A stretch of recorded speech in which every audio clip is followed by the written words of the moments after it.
Oh, yippee. We're live. Oh, we're live. Mo, hello. Hello. Hi, Shoba. Oh my gosh. And Hello, Mo. Moshi to my Cappudachi's.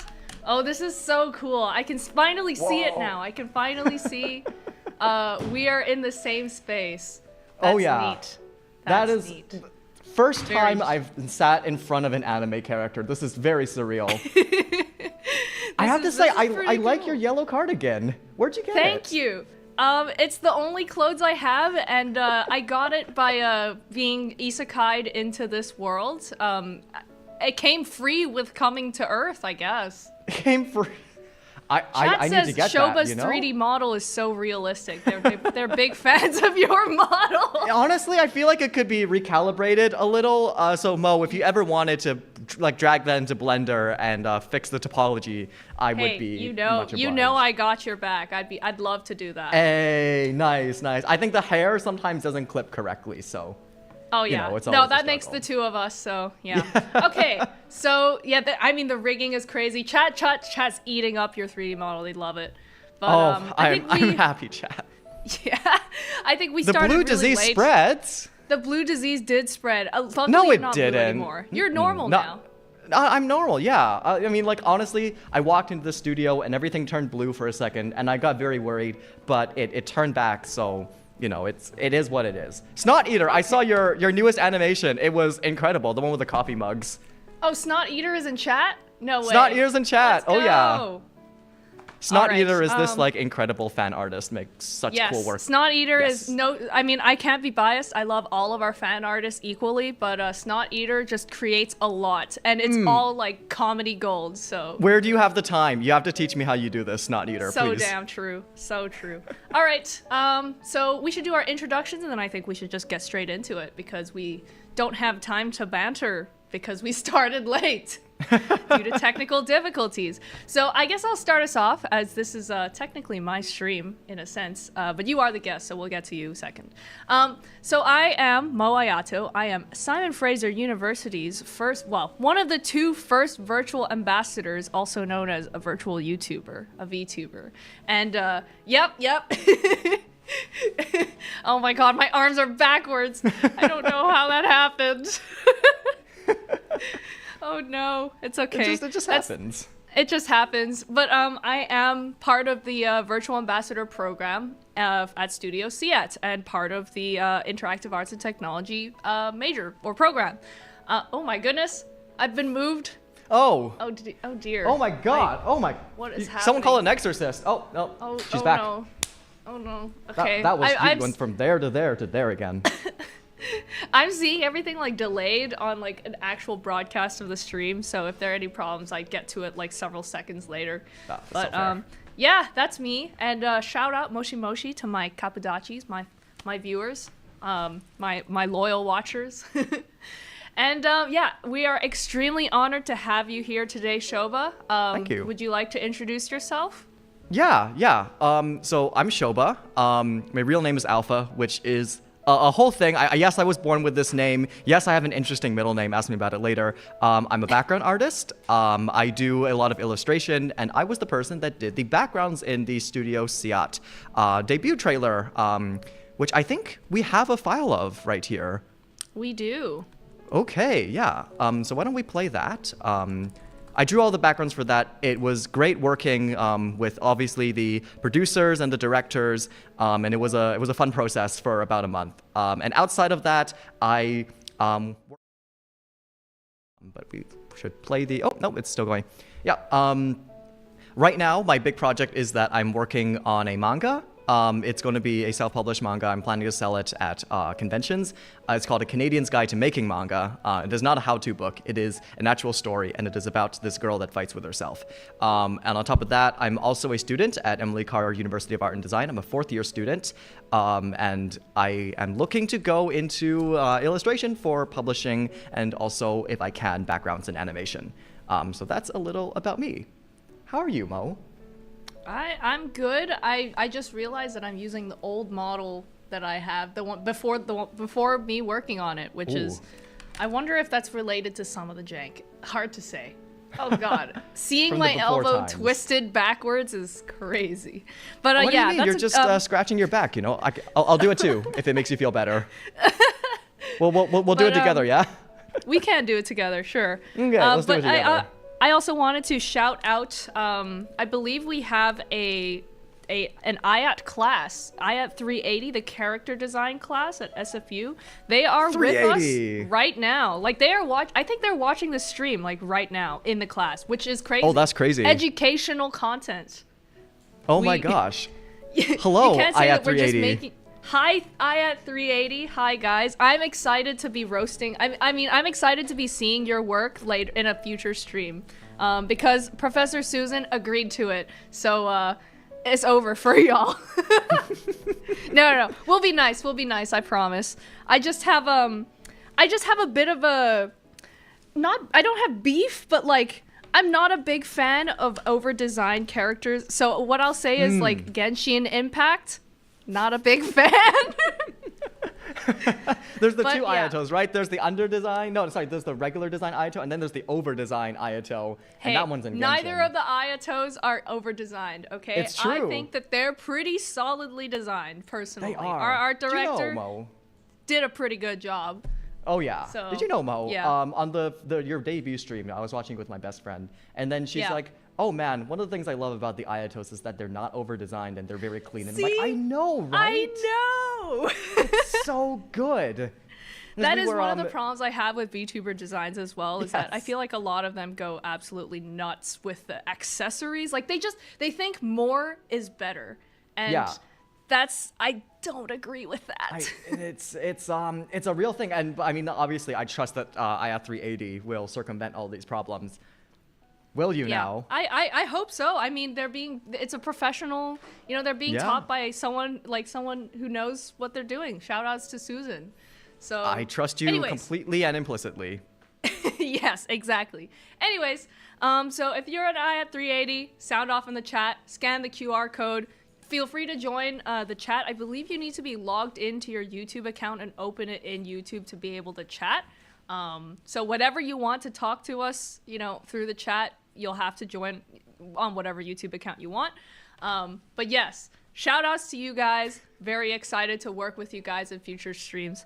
And I guess for those of you who aren't aware or don't already watch the watch me and Faye on YouTube, on the Seat SFU YouTube channel, we should show the trailer, right? Yes, we should, and that's where you guys will be introduced to my work. Yes. And to ask, is the QR code different from the YouTube chat? The QR code is literally just a link to the stream so people can join it on their phones so they can join the chat. Yeah.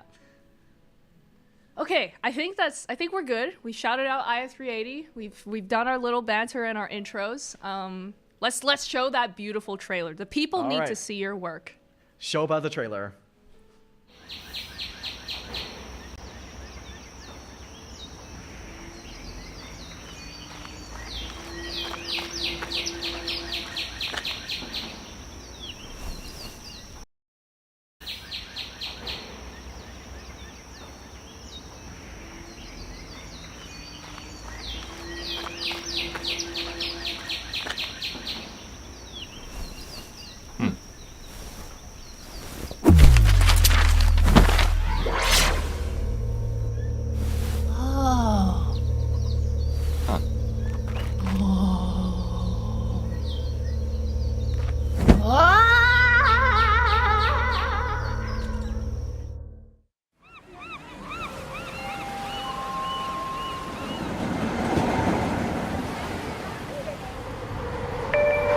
The next station is Surrey Central.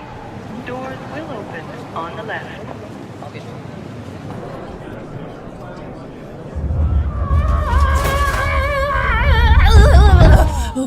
I'm okay.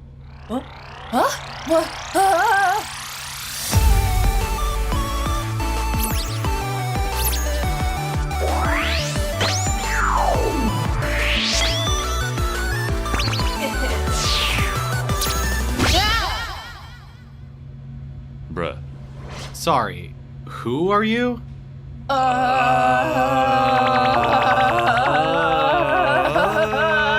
Oh, That's your name? Ayato? Mo. And Faye. Ayato. Yup.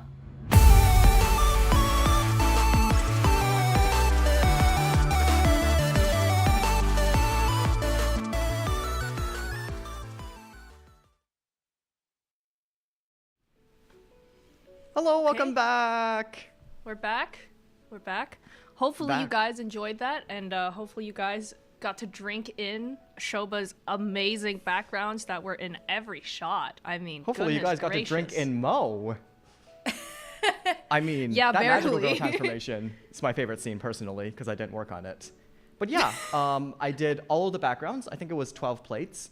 And I'll be talking a little bit about that and how that can relate to specifically I at 380. And then afterwards, we'll demonstrate the process of doing backgrounds. So, Mo, if you would pull up my little presentation that I made. Oh, I would love to do that. Hold, please. Okay. Yes, holding. I am presenting. I am ready. You are presenting. Also, Oh, someone no. did a Madoka reference in chat. I don't know why, but you know what? Madoka Reibu. I defeat Brazilian Knight. If you get that reference, you're. Is this a you're Shoba G. joke? It's a Madoka Makika joke, actually. I mean, I know Madoka Maguka, but like. Yeah, that's what they're. I think they're saying Madoka. Oh. Maguka.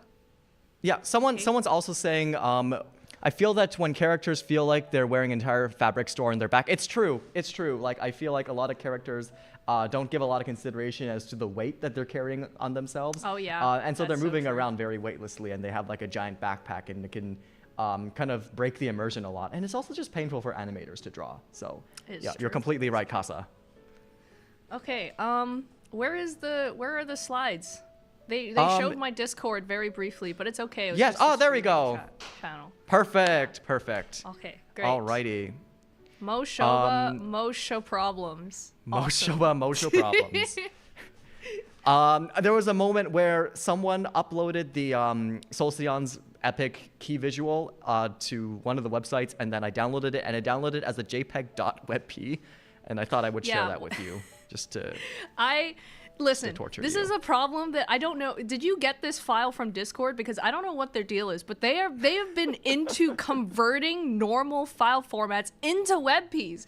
It's insane to me. It's That's like they're personally disgusting. out to get me. I think they are. Maybe it's me. Maybe I'm Discord. Maybe I'm the author of all your pain. No, All you right. wouldn't do that to me, right? You wouldn't. Would I now? You Would I wouldn't. now? Oh, you don't know that, Mo. You don't know Oh that. no! If Maybe I the can't wiki trust my editor. own Capudachis, then who can I trust? Faye, probably. I can't, dude. That guy punted me through a portal and punted me through other things. I cannot trust that guy. Through other things. Okay, let's go back to that. But why don't we do the presentation first? And I'm going to go back to this when we do our Q&A. Okay, yeah. All Yeah, right. let's do the Can you click for me, presentation. Let's please? get- Yes, of course. All right. Who is the so, Shoba? Who is the Shoba? The Shoba is me. I am a background artist, like I said. Click for me. Yep. I have a Hong Kong Canadian background, so 家庭係 Awesome. 香港人. Family is from Hong Kong. 喺呢度出世 born here. Wow. So shout out to my 識講廣東話。識 That's 講 so- 識睇。 That's 靚仔。哇！唔係啊，你就靚女啊。Oh gosh. Okay. Whoever's editing, don't put that on the wiki. Okay, we'll move on. And it ties back into a lot of my work because I've never felt at home in Canada, and it goes without saying, being born here, I've never felt at home in Hong Kong. And so for a long time, I really resented being here. And part of the way I dealt with that Really? is through my yeah. And I'm sure as an immigrant to Canada, you also feel the same way. No, yeah, I 100%. I mean, that's why I left, right? Like, that's why I Yeah. came here, is because I just didn't feel like I fit in. So I totally understand. Exactly. And I feel like we all find our different ways of dealing with it. And one of the things I did was I started drawing Vancouver in the way that I wanted to see it. And it turns out a lot of people wanted to see Vancouver that way as well. So I was very happy for that. Click for me, Nice. please. Okay. Like I said, I'm a fourth year student at Emily Carr. I graduate in less than a month. So, I've been saying, man, I have a BFA. What do you have to my second year friends? And they're like, well, you don't actually have a BFA yet. You have a near BFA. And I'm like, okay, if you want to be technical about it. Click for me. I am a Okay. comic illustrator. Yep, I already went through that. I'm doing my comic Canadian's Guide to Drawing Manga. It will be available in a month. Click for me. Okay. I love boothing. And boothing is convention selling. So I have a booth. I have a bunch of products that I sell at all sorts of different conventions. I think my last one was UBC Gaming Expo. So if you're ever at a local convention and you see a giant brown stall with a lot of Vancouver backgrounds, that's me. And I also have a store at the Artist Alley, which is a store in Aberdeen Center. I sell my prints. I sell my keychains there, and I really genuinely love the artist community in Vancouver. I think it's very vibrant, it's robust, especially the anime artist community. You know, especially my mutuals who love Sunday, who love Green Yuri, who love doing all of that. Like, they have done so much incredible work, and I think that tight-knit community is really cool. I'm really blessed to be part of that.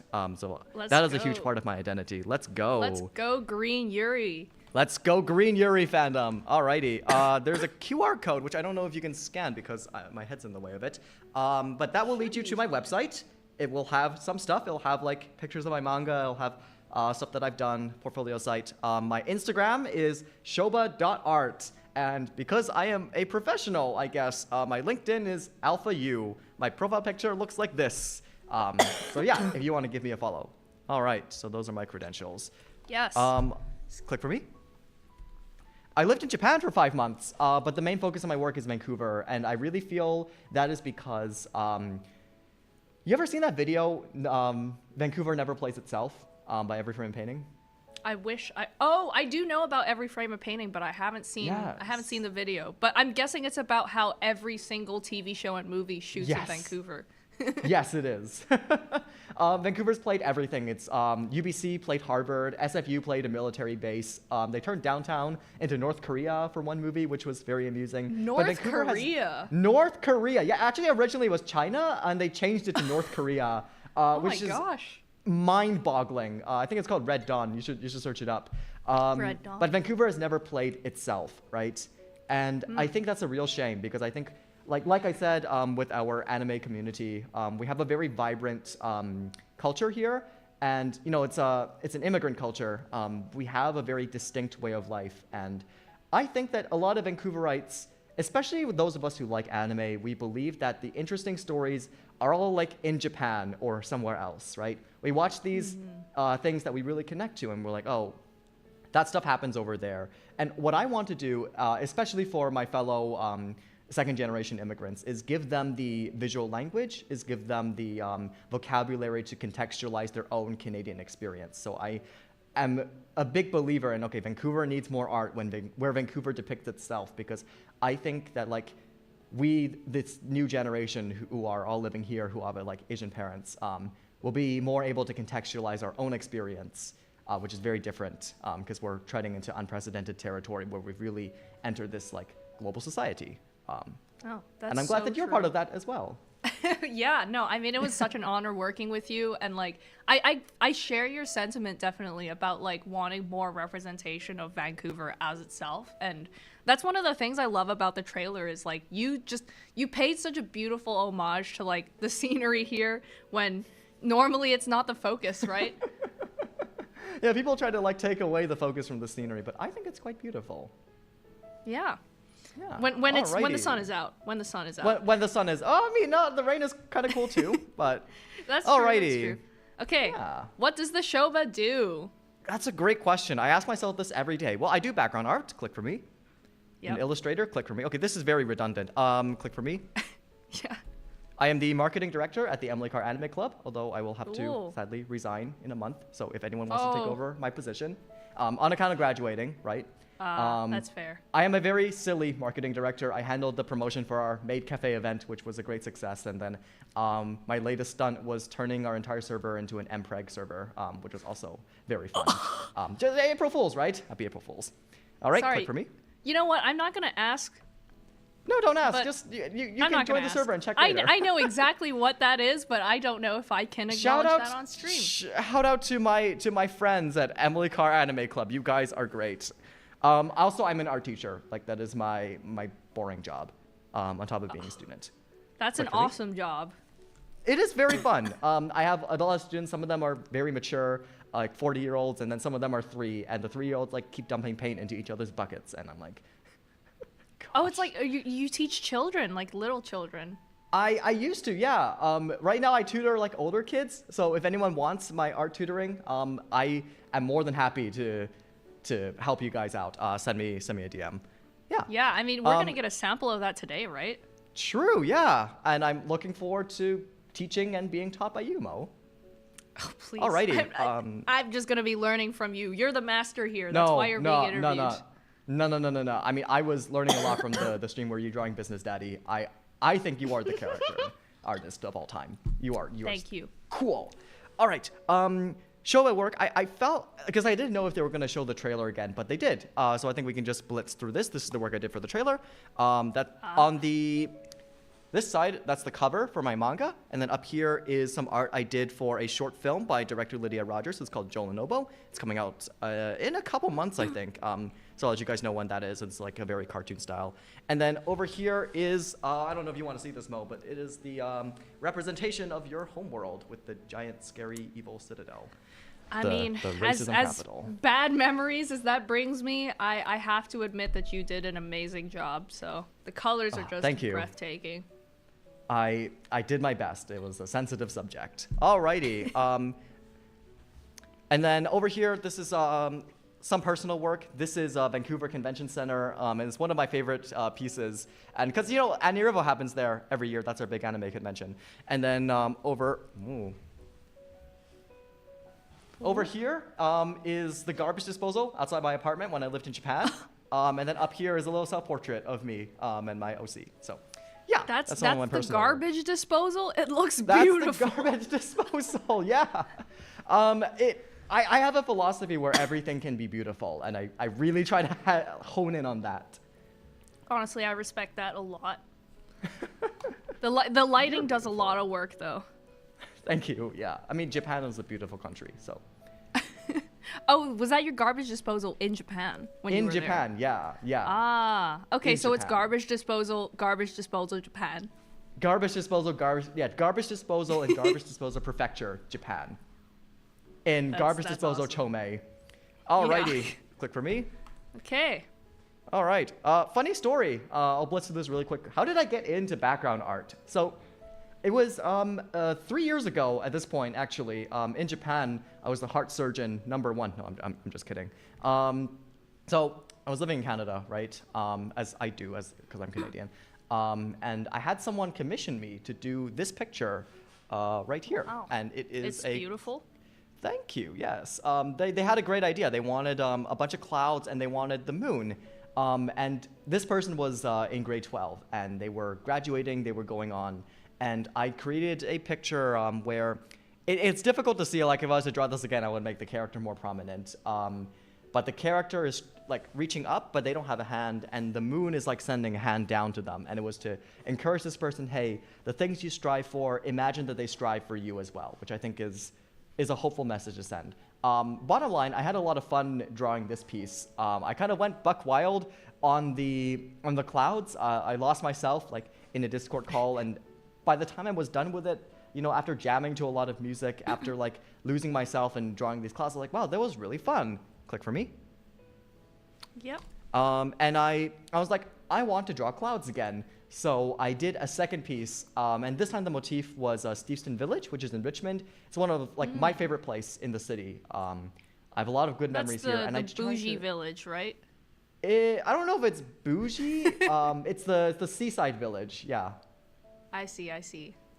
It's like the little fishing village, and it's very quaint. But basically, I drew that, and then I thought I would draw my impression of it and try to show people like why I love Steveston so much. So I drew that, and you know, I won't say it went viral or it blew up, but for my standards, it got some pretty good engagement. And I was like, oh, this is interesting. Because I don't really care about the engagement on Instagram, but I do care about like how the work makes me feel, and I had so much fun doing it. And then like I was going through a bit of a time at that point in my life, and so I did another piece, and another, and I would just like continue to pour out my feelings into these background arts and like drawing my experience in Vancouver, and each one like really helped me deal with things. So that's how I got into it. And then at some point I realized, oh my gosh, I just love doing this.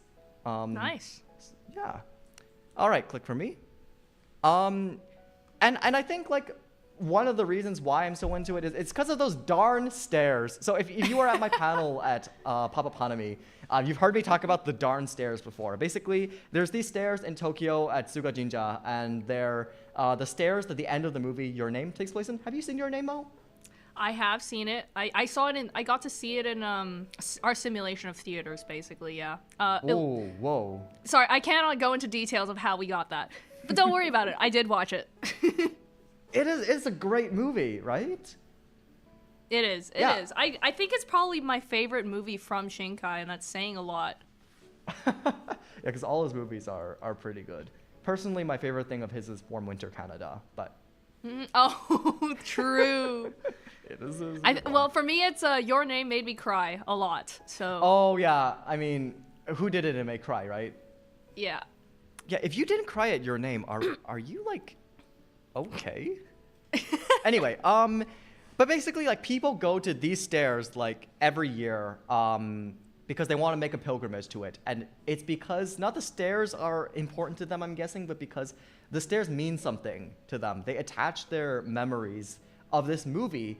Some people, it's their first time in Japan, and they make it a point to go to these random stairs. And I think tying place to feeling and emotion is very important to me. And I think if I can do for anywhere in Vancouver what those stairs did for Tokyo, I would do that. I would love to do that. I would love for people to remember that Vancouver is a place where stories happen as well. Stories are happening every day somewhere. At some point in Vancouver, like the clouds are clearing right now, and someone is looking at the sky and having a profound moment. Someone is having their first kiss. Someone is having their first breakup. Someone is crying. Someone's being happy. And those are stories all worth telling. And I want to shed light on those and say, hey, Vancouver is a place where beautiful things happen as well. It's not just about the rain. So that is my personal philosophy. True. Yeah. I think you were able to achieve that at least a little bit with some of at least like the drawing you did of the green screen room at Studio Seat. That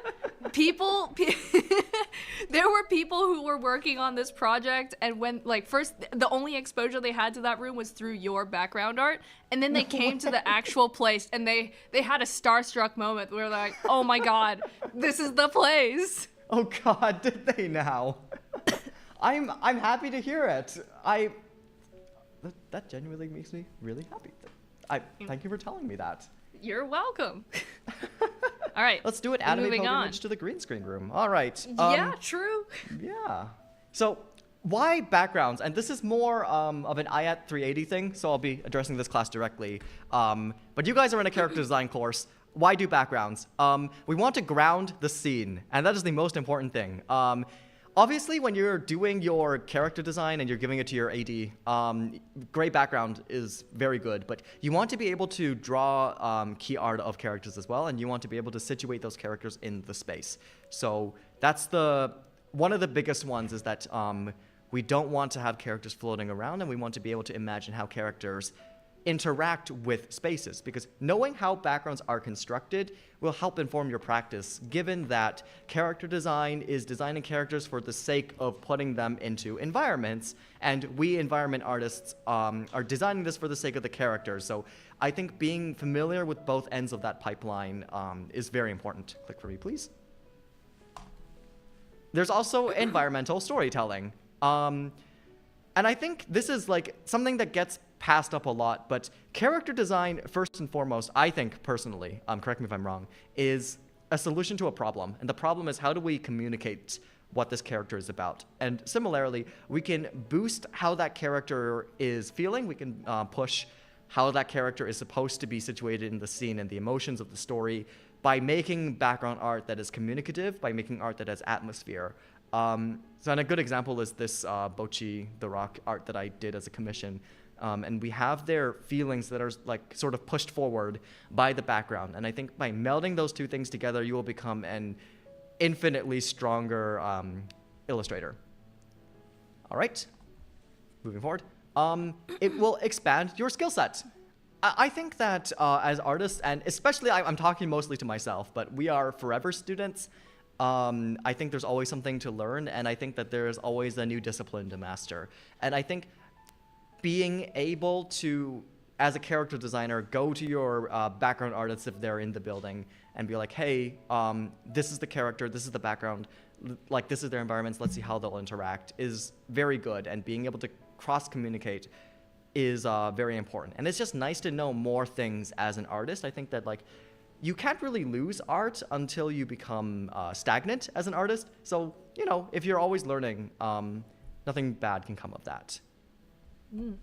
Wise for me? words. You are wise. No, you. No, you. We're not doing this. You are the wise one. That's why you're the guest on the stream. Okay, continue. I thought it was because I was on the street in a cardboard box, and I was like, let me in. The last one, this is more of an Emily Carr terminology, but it's to train your interdisciplinary praxis. And what I mean by that is to be able to do different things, so interdisciplinary, and praxis, which is just your artistic practice, and think of that as like your art journey. And I think to be able to accomplish all of these different things is very important, once again. And I think that to pigeonhole yourself into one specific thing is good for career, but it's not the best for your own personal development as an illustrator. So to have that interdisciplinary praxis, I think, can only ever be a good thing. Click for me. So how does the Shoba do? Blood sacrifice. The secret is blood sacrifice. Good to know. That's it. The presentation is done. Roll tape. Roll Thanks credits. for coming, guys. That's the Find end of your the friend. stream. Summoning circle. Salt. You know. Draw the symbol. Blood sacrifice. No, it's click for me. After you have done your blood sacrifice and summoned the art demon and made your unholy pact, observation, I think, is most of it. So here I have our little example. This is a photo I took. It's Gary Point in Richmond. If you've ever been there, beautiful place. I think having... The issue is that I see a lot of artists who live in their art world, which is that they train themselves off of other artwork. And what results in that is the art becomes cannibalized. It eats itself, and then it no longer resembles anything to do with life. And that's when problems start happening. It's like when you play telephone, and by the end of it, the word gets really garbled. So you want to be observing from real life. And what I mean by that is you want to be observing how light reacts, how materials react together, what reflections look like, how they act, how refraction works, all of these different sorts of things. When you're on the train, observe the texture of the floor. When you're walking home, observe the texture of the leaves. And always consciously be asking yourself, okay, how am I going to draw this? Like, what does the scene in front of me right now look like as a picture? And I think if you can envision that clearly, that will already give you a big leg up. So always be observing, always be in that mindset. And like you'll start to pick up certain things, like for example, things that are far away become lighter and blue. I'm sorry, Faye. It's just one of those things that happens. And there are exceptions to that rule, like when it becomes evening, things that are far away become orange. And a lot of people, you know, me too, I'm very guilty of this. They have a vibes-based process, and that's good. But you also need to check yourself and make sure, okay, is what I'm doing for this background art, does it look right? Because the issue with backgrounds is that it can basically look like anything. You know, you're a human, I'm a human, we all know what a person looks like, so it's very easy to tell when you've messed up drawing a person. But like, let's say you live in the Sahara Desert, you might not have even seen a mountain before, and a background can look like anything. So when we ground it in reality, we're able to make it look that much more realistic, we're able to give it that much more presence, and I think that is the best place to start off, just like how when we are character designers, we will be doing a lot of life drawing. So observation is the most important thing. Click for me. True. Hell yeah. Oh, actually, there should be one more slide. Oh, can you click one more slide down? I just messed up the order of the slides. Oh, okay, there you go. I see. Yeah, whoopsies. So after you observe is the breakdown. So I have the little... Oh, I can weatherman this. So I have some notes that You're standing over there. It's okay. You don't need to get up. But I'll. Okay. I have a bunch of notes that I put onto this one. Usually they're in my head, but taking them is also a good idea. And like I said, the lightest part of the picture is over here, value-wise, and I think that is a good thing to keep in mind. The lake reflection is dimmer than what is being reflected in the sky, so keeping in mind those black and white tones is a good thing. The leaves should be a bright green. That's what we know leaves to be, but right now they are a little duller due to the dim light, so that's another thing to observe. And then up here, we know that it's supposed to be blue. The sky, right? It's actually closer to gray. Like if you color pick it, it's a little closer to gray. And so all of those things are important, and all of those things are good to take note of. I think you should click up to the previous slide. There you go. This one. Do. Yes, and then do. That's the do part. When you have all your observations down, then just do the thing. Can you click down? Down twice? Yeah, down to yeah, over here. Oh, what the heck? let's- Oh. let me check. Seems like my processes are all messed up. Okay, can you no. click to slide 27? I can escape and go to. Yes. Should I refresh Okay. the page?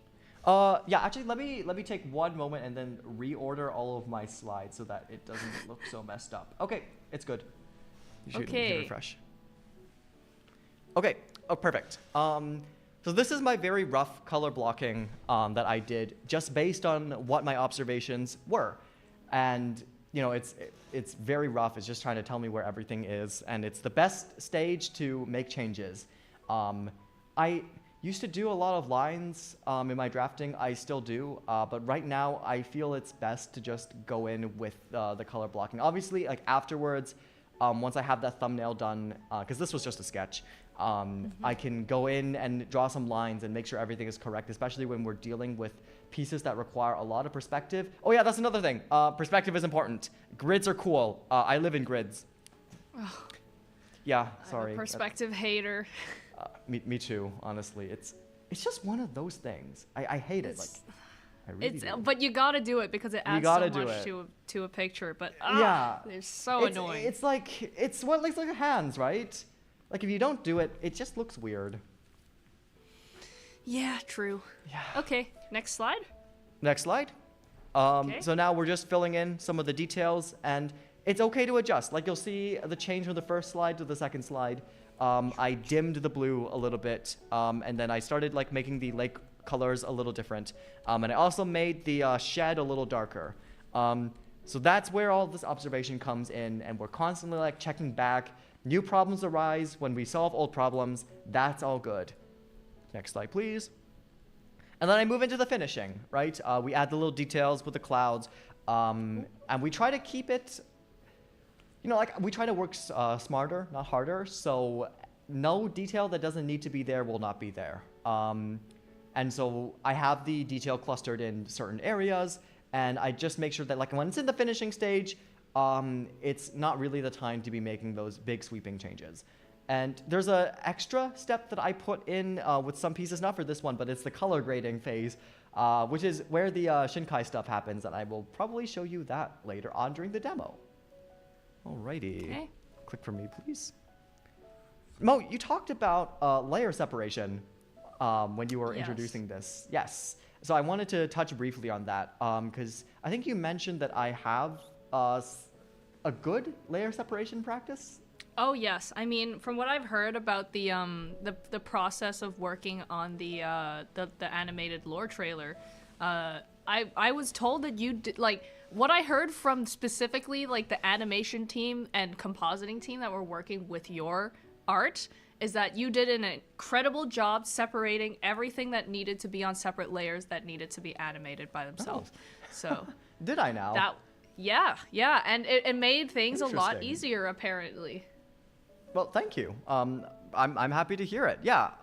So I thought I would talk about the layer separation because that was one of the things that was teased.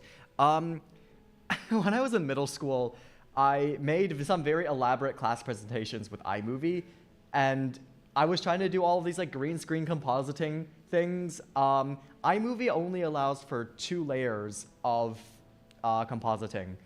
So you can have your base layer, and then you can have one layer on top of that. And that, I know it's too late to say, oh, just go back in time, be 14 again, and play around with iMovie like you have all day.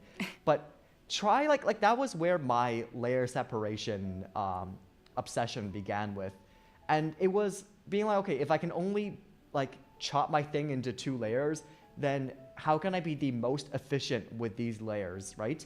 And I think having that sort of limitation really helped me understand the way that animators and animation teams will layer things, will potentially layer things. And I think introducing limitation to yourself is a great exercise to sort of figure that out. So that was where I was coming from. Click for me. Like one thing that I always like to consider is I like to think of the layers as physical objects. So I know digitally you can spam hundreds of layers. I think the highest I've gotten up to is like 80 layers in a piece, which was ridiculous. Don't do that. Oh God. But yeah, it was not fun. I usually try to keep it under 20 now. Yeah. As most people do. But there's this machine that Disney built like way back in the 30s, like when they were starting to do cell animation.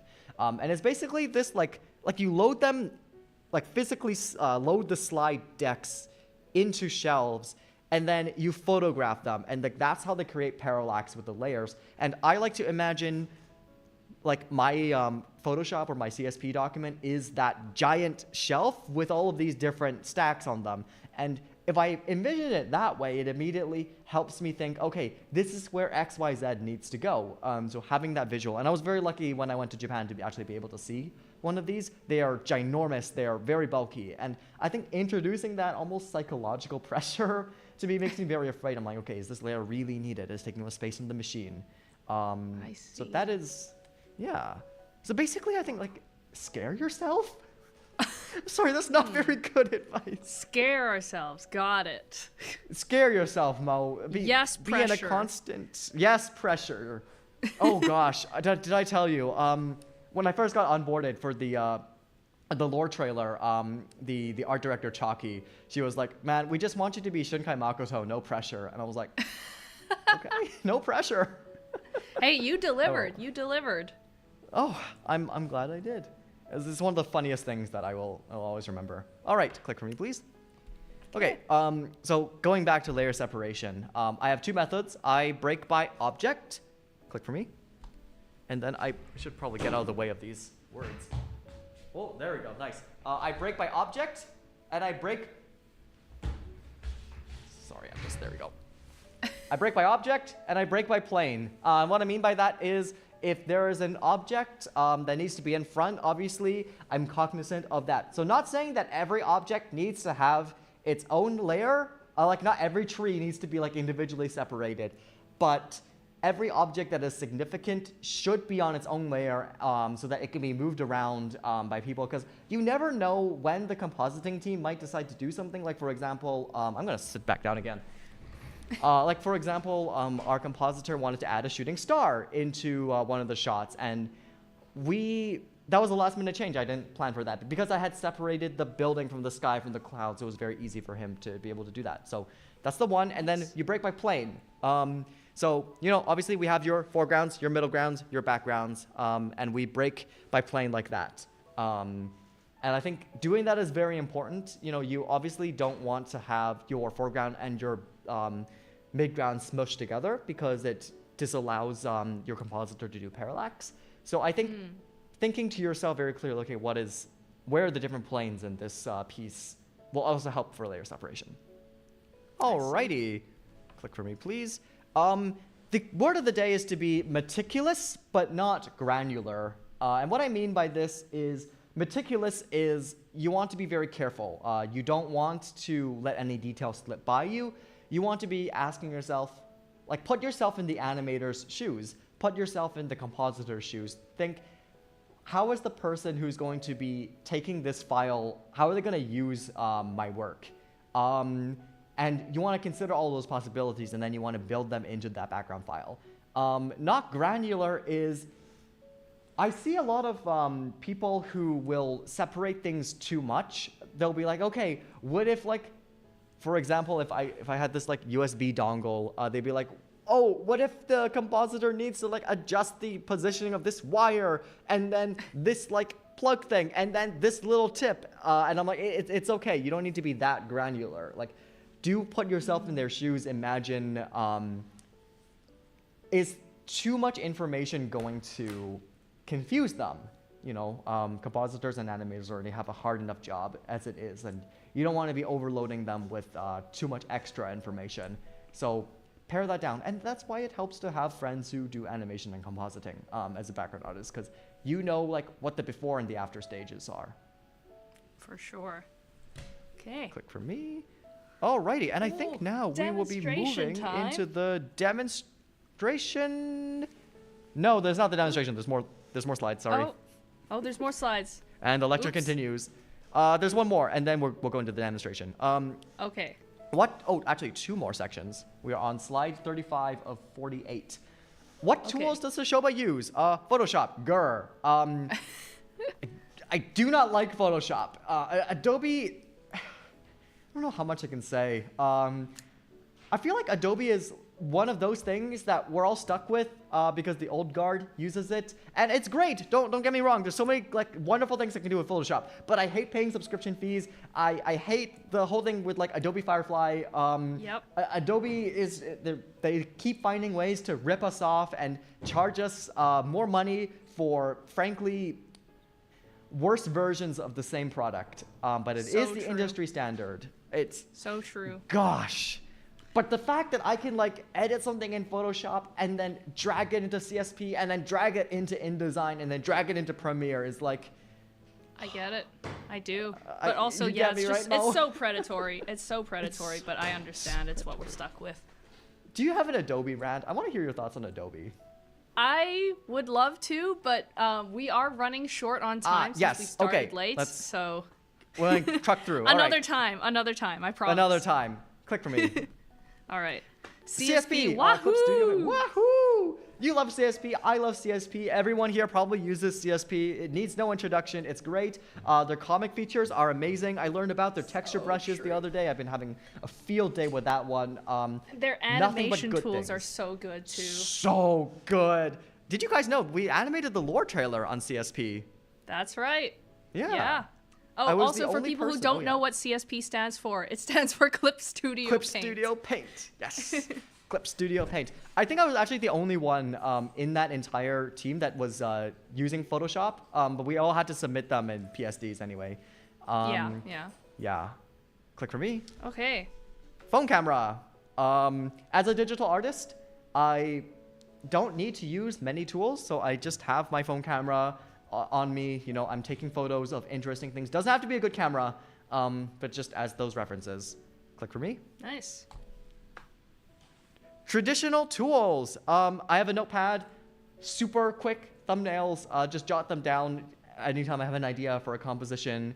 And sometimes, like when I was doing my manga, I actually directly just scanned these in and then like use that as the draft and just started sketching on top of that. So if you click for me, Yep. that was the drawing that I did over top wow. of the notepad. Before sketch, and so after. That's crazy. Before and after. Thank you. Click for me. Yep. But I think like one of the things that I wanted to say was the tool doesn't really matter with an asterisk. It doesn't matter, but it will make your life easier. And what I mean by that is they're like you've all seen those videos of like the person with a ballpoint pen and they can make this like incredible art and that's great, but I guarantee you that that takes them way too much time. And what yeah. a good tool does, right? And what I guarantee, like what a good tool does is that it expedites that amount of time, and it just makes your entire workflow smoother. So yes, you can get by with not good tools, and I always say if you can save money where you can, do it. But if it does speed things up for you, if you do think it will be really helpful, it is better to invest in a good tool because your time, and I want to say this like very clearly, your time is your most valuable resource. Yep. Truer words Yeah. never spoken. Oh yeah. Oh yeah. And the tool will expedite that. So I think my benchmark for knowing when you're relying too much on the tool is, can you function without the tool? If I take this away from you, are you still able to roughly do your work? Like if I take away your tablet, can you pull up a notepad and still do what you are doing? Can you supplement that with like gouache? Can you supplement that with photography? If you cannot do that, that means you have over-relied on your tool. So that's how you can know that you are doing the thing yourself and not relying on tool, which is why I have very bad things to say about people who only use AI. Click for me. So Alrighty. true. So true. What is the life of an artist like? What is work like? Well, I'm graduating in 2 months, so Congrats. it would be. Thank you. That's like what I'll be thrown into the den of wolves. So probably like I'll have a better answer later on. But right now, as a person in undergrad, I have many different gigs. There isn't really anything that's stable, and I think that's going to be the case for a lot of illustrators and a lot of artists. We'll be moving from job to job to job. Now, the good part is that I've been able to do so many different things. You know, 1 month I'm designing people's D&D characters. The next month I'm doing Shoba.art stuff. The next month I'm doing a game jam. The next month on and on and on. And it's like going on an adventure. So that's pretty cool. Click for me. The way I keep track of this is my to-do list. So I have every day planned out almost like every single task. To-do lists, my beloved. And that's how I keep track of everything. I think during the month I was doing the Shoba.art trailer, I had up to 30 days in advance planned out by task.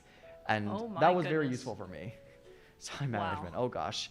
But to be fair, the Shoba.art trailer guys had like a giant spreadsheet of everything. And I was like, man, I am so in awe of that. So you can tell where my head is at when it comes to spreadsheets and planning. I love spreadsheets and planning. Click for No, me. I mean they work, right? They do work, and speaking of work is networking. So, you know, I'm always going out meeting. Gosh, as an introvert, and like, can I be real? Like, as I feel like both of us are the same type of introvert, Yeah. where we're like, Yep. you know, extra. You know, I'm doing this right now, but on the inside, you know, like my brain is like doing the Bochi thing. I don't like networking.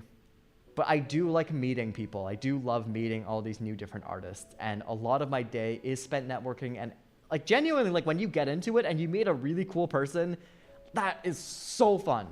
And I think it's really important that artists need to network all the time and like meet people in different fields. Not just so that maybe they can refer you to a job, but also because like if you're stuck, you can just contact someone in your network and be like, hey, can you help me with this? Like, I know several people who run maid cafes. So when Emily Carr Anime Club was running their maid cafe, I was like, hey, network, can you help me run a maid cafe? Which is I don't know if that's a flex or not, but No, I Just heard an it was a example. total success. So the fact that you guys were able to pull that off, I think that really speaks to the strength of your Oh. network. oh, thank you. Well, if you ever have the opportunity to peruse Vancouver and if Emily Carr Anime Club does it again, we'll come to our maid cafe. I Click for would me, love please. to. I would love Heck to. yeah. And then there's the selling art, which is, you know, what most of my weekends in the summer will look like. And it's going out, setting up my booth at different markets, selling art, doing trades, talking with oomphs. It's great. Oomphs. Great fun. Oomphs. Most artists, Oomphies. oomphs. Oh yeah, I love my oomphs. Most artists actually have like the selling art as a big thing. You know, Van Calf is very important to our community for that reason. And hopefully Rain City will be as well. But we do this because we can set the prices on things and we can gain extra money from our work because it is very rare that an artist will see royalties from the things that they make. So it is very important to be able to have that direct line with people who appreciate your art, to be able to say, hey, if you like my art, come to this event and pick something up from me.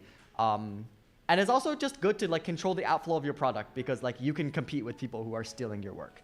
Click for me. Oh yeah, definitely. And unfortunately, most artists have a second job. Their day Mine is job. teaching. Their day job. You know, we're kind of like Batman. As much as I would love to do this and get interviewed by people for a living, I do have my day job, which is teaching. So, click for me. Okay. Leads me into my final point, which is you really gotta love doing this as an artist. And I am. It's kind of the sad thing to say, but I have seen in my 4 years, and I'm sure after graduation, a lot of people have burnt out and walked away from this life specifically, and I think it's because they are enamored with the end product. They love not the what they'll process. be able to, not the process, yeah. And I think we're seeing that a lot, especially with AI, but you really do need to love the process of what you're doing. You need to love like minute-to-minute aspects of creation. It doesn't mean you need to be happy all the time. Like last night I was posting to my Instagram story about how much I hate InDesign. I was really struggling there. If you've ever used InDesign, Mo, you'll I have. I will say I like InDesign better than Illustrator. That's my hot take. It's true. Illustrator is a whole nightmare of a program. Bring it in. Fist Yep. bump. Okay. Maybe you can't bring the fist bump. But yeah, you really gotta love doing this. Oh, sorry. The call dropped, Alrighty. so I didn't hear you. But I wish I could fist bump you. Fist bump. Let me try. It says, oh yeah, there we go. Let's go. Alrighty. Someone's saying, Okay. save out that money, Shoba. I agree. Save out that money. Buy my book. Buy my book. Buy my book before it's too late. Guys, find Shoba at like local conventions and buy his art. Oh, yeah. Because I did Buy- it. I bought his art because it's beautiful. He draws public transit, and we love public transit, and it's Save great. the bus. Save the bus. Save the bus. True. Oh yeah, I saw those raccoon ears like from a mile away. I was like, Mo! Yeah. I think Yeah. I was actually at the. I can say it because it's over now. It's done. But I was there. You were there, yeah. No, you were there, and I was like, oh my god, it's Mo. That's crazy. Alrighty, it's time for a little Bob Ross time. On the way here, I picked a little image that I thought I could demo drawing. It's a pretty standard Wahoo. scene. And in 5 minutes, I'm gonna go set that up on the tablet. We're gonna do a little draw along, right? Woohoo or wahoo. Wahoo! It is wahoo time. Okay, so this is going to okay. be. I guess we're gonna be right back now. Yeah, we're gonna just set up the tablet. Thank you, Okay. Ayat380 for watching. It has been a pleasure. We will be doing the Q&A section during the draw along, so don't leave just yet. I have no idea if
Whoa! Interesting. You can see the back. camera and it's going over my. Oh, hey, look at that! No way is that. Mo, you didn't have to. Oh my gosh. Oh, well, that's why I was asking what you were wearing before the stream started, so I could figure it out. Oh shoot! No wonder. No wonder. I mean, But what do you mean? just a- You're looking at me right now. You know that what is I'm true. wearing. That is true. That's That is true. true. I That's could have true. just looked, but you know, I thought That's it would true. be prudent to ask you to That's describe why it you yourself. got the glasses, right? Yes, yes. Yeah. Okay. Yeah, sometimes them glasses don't work. Alrighty, let's do this. We've got our two views. We've got our camera of Yes. your camera view of your tablet, and we've got my Yes. screen as well. There is the camera over here. Try to ignore that. It's going to be fine. Alrighty. So I'll be doing my thing on Photoshop for the masochists among you, and Mo will be doing it on Clip Studio. Yes. All right. Alrighty. Shoba, Sounds good. Okay. lead Mo, the first way. of all- Alrighty. Sounds good. Mo, I'm going to send you the reference image real Okay. quick so that Okay. you would know what we're talking about. Give me one moment. Okay, if I open Discord, it's okay because it's just our group chat. It's just our And group you chat, can yes. send it to our group chat. All right, it's going to be in our group chat. Oh yeah, they're telling me not to wear green today, and I'm like, Yes. Have you ever seen me wear green? No. Have I? I don't think I own anything Unthinkable. green. Oh, I know. I have green pants. I wore them like once. You do? I can count on my hands the amount of green that I've worn in the past like 5 years. It's great. Okay. I need to copy this image. Can I do this? Or is The Discord graphics giving me a tablet will WebP? open as WebP. No. Who said that? Who said that? No, you are bad. You are wrong. Okay, I think I don't want to hear it. I was able to do it. I was able to. Oh my goodness. Oh, okay. We're cooking.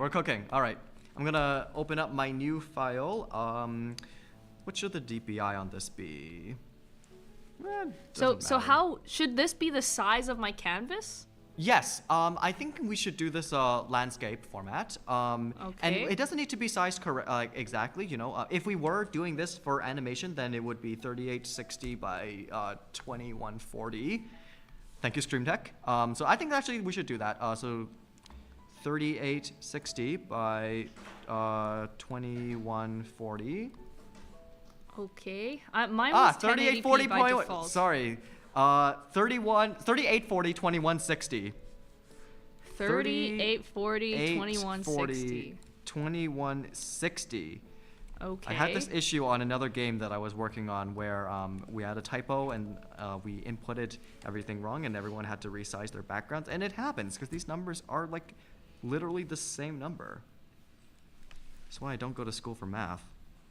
Alrighty. What do I call this? Mo demo.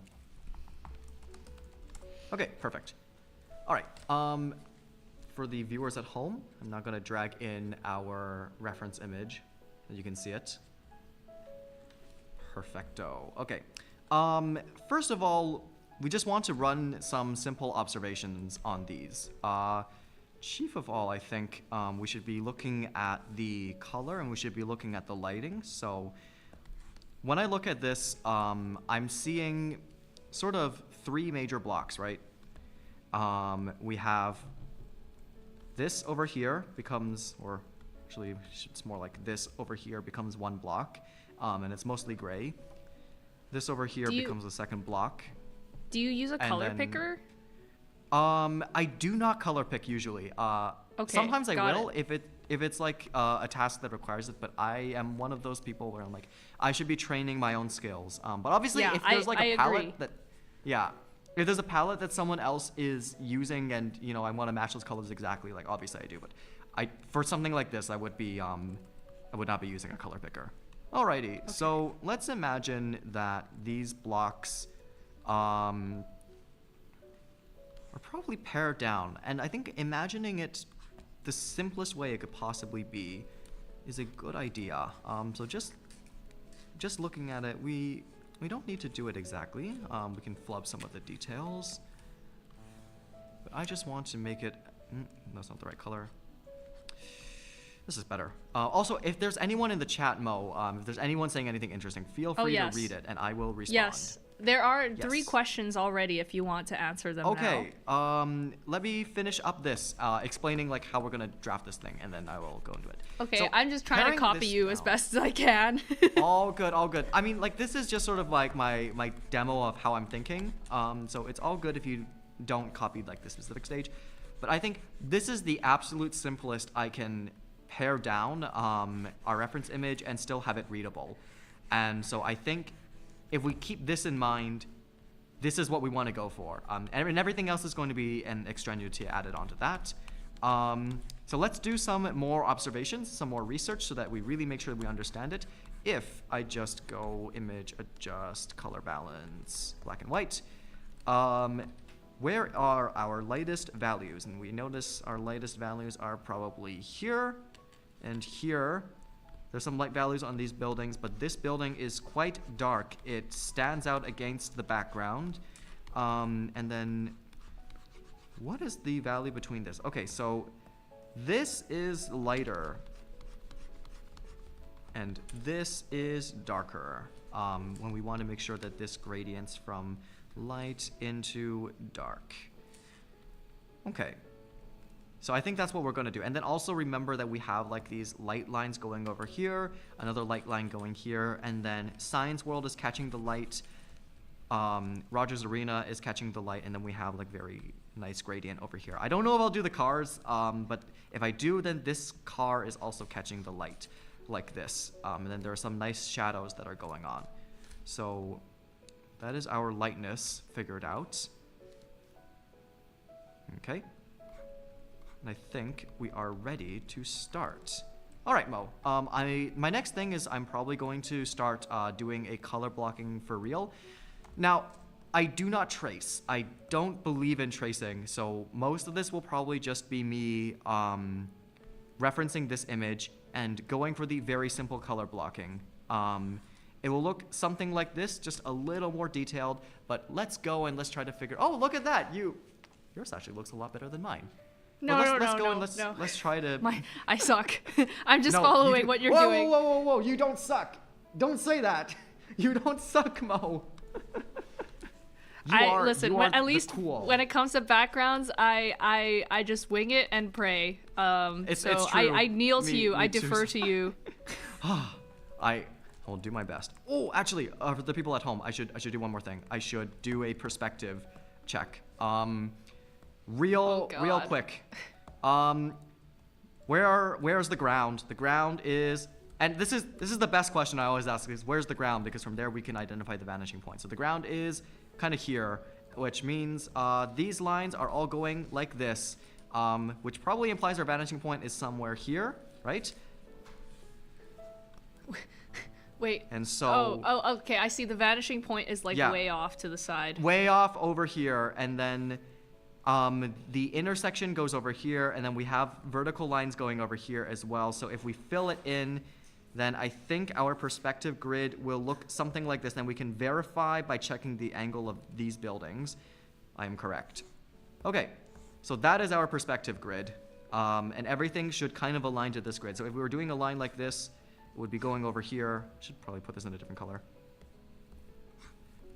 So that is our grid. Should be easy enough to understand, I hope. I'm talking to myself because I always struggle with perspective. Okay. Yep. Okay. Now I can start color blocking. And Mo, feel free to read out any questions in the chat, and I'll start answering. Okay. them The first question is from Casa Akava. What's your favorite hello, Casa. station on the SkyTrain lines? Well, I'm a Richmonder, so I usually take the Canada line, so it's probably something on that one. It's difficult. Are there any good stations on the Canada line? I'm an extra Yes! line person myself, since SFU Surrey. Oh. But Oh, that makes a lot of sense. I'm a big New Westminster fan. That place is Ooh. pretty awesome. Okay, tell me, Mo, because I don't go to New West pretty often. Well, what the makes thing New about- West a good station? The thing about New Westminster SkyTrain station is that the SkyTrain station is also like a shopping center. Like it's No way. I believe this is how it is in Asia. Like a lot of train stations are like this in Asia. And there's shops like right as you come out of, like, you finish tapping your compass card and you come out, and there's shops like right in front of you. There's a Big Way hot pot there. I think it having a big way really cinches the deal here. Yeah, exactly. There's a Big Way, there's stores, there's like Safeway, there's a bunch of great stuff there, and I think that it has all of the, it has like all the essentials within like walking distance in the station, and I think no way. that's how it should be, because it encourages like development to happen directly around it. Like houses and shops and everything, and I think that that's the best way that like it's integrated into this. It's part of New West, and I think that's great, because a lot of public transit, I feel, kind of falls into the trap of like, oh, it's like its own thing, and we can't really we can't really we can't do anything about it. It's just there and it's ugly and it sucks. Yeah, it's a bit of like it's a bit of a community hub, right? It brings people together. Yeah. So, all right, tell me how you're doing blocking. How do I even right. do this? Yes. So right now, honestly, it's a question I ask myself all the time. But if we're going back to this, our 3 main important blocks would be this building right here, this lighter building, and then I would also say if us to add a 4th block, it would probably be. One moment. It would probably be the trees that are over here. And that would be my 4th block. So I'm trying to figure out where these things would go. And I think the best thing to do that would be to draw a grid. And so, remembering that our horizon line is all the way, that our vanishing point is all the way somewhere over here, we will carefully draw out our grid using the straight line feature and the rotation feature, as if we were rotating the picture with an actual page. And then our stuff is over here, so I have no idea what I'm doing. I think you are doing good. I think you have more of a grid than me. Because if we go back to our dummy grid, where is our dummy grid? It looks like this. So we just want to do this, but more finalized. And I think that will help us figure out where everything is going. And you already have like most of it figured out. I can see. Oh, that's not good. Oh, well, that's okay. Mo? I think we don't. They. Oh, can you hear I'm me? still here. I can hear you. I'm still here. I thought you Okay, had perfect. disconnected. Oh no, I'm still here. Maybe it was someone else. All right, all good. Like that's our grid right here, and I feel a lot more confident now I have this in that I can figure out what to do from here. That's our grid. Alrighty. And I see you have the sketch for the buildings as well. That's perfect. I'm gonna start blocking that in. Sorry, Casa, I realized I never actually answered your question. I like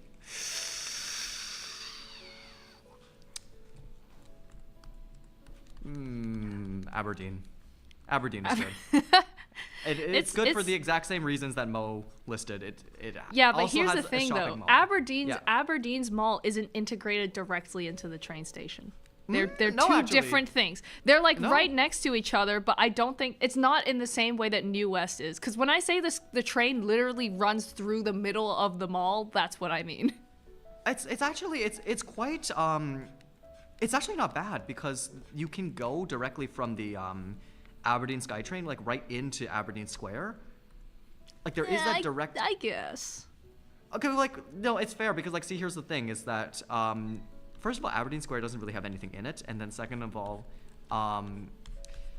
it's like only That's true. one Aberdeen platform Square's kind gets of empty. connected.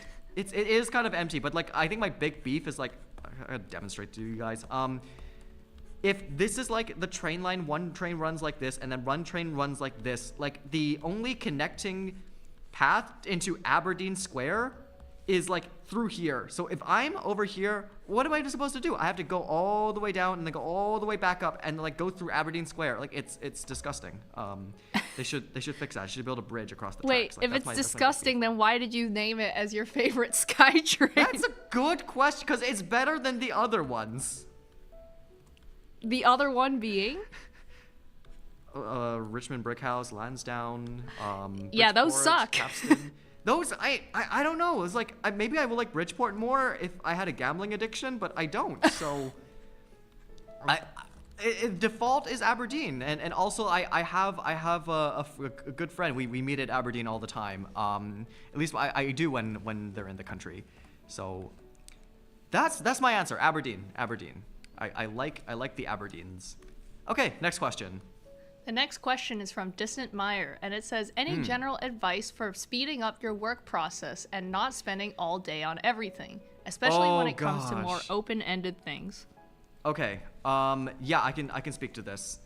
Oh, also right now what I'm doing is I'm repositioning some of these because it's very difficult to fix it later on. Okay.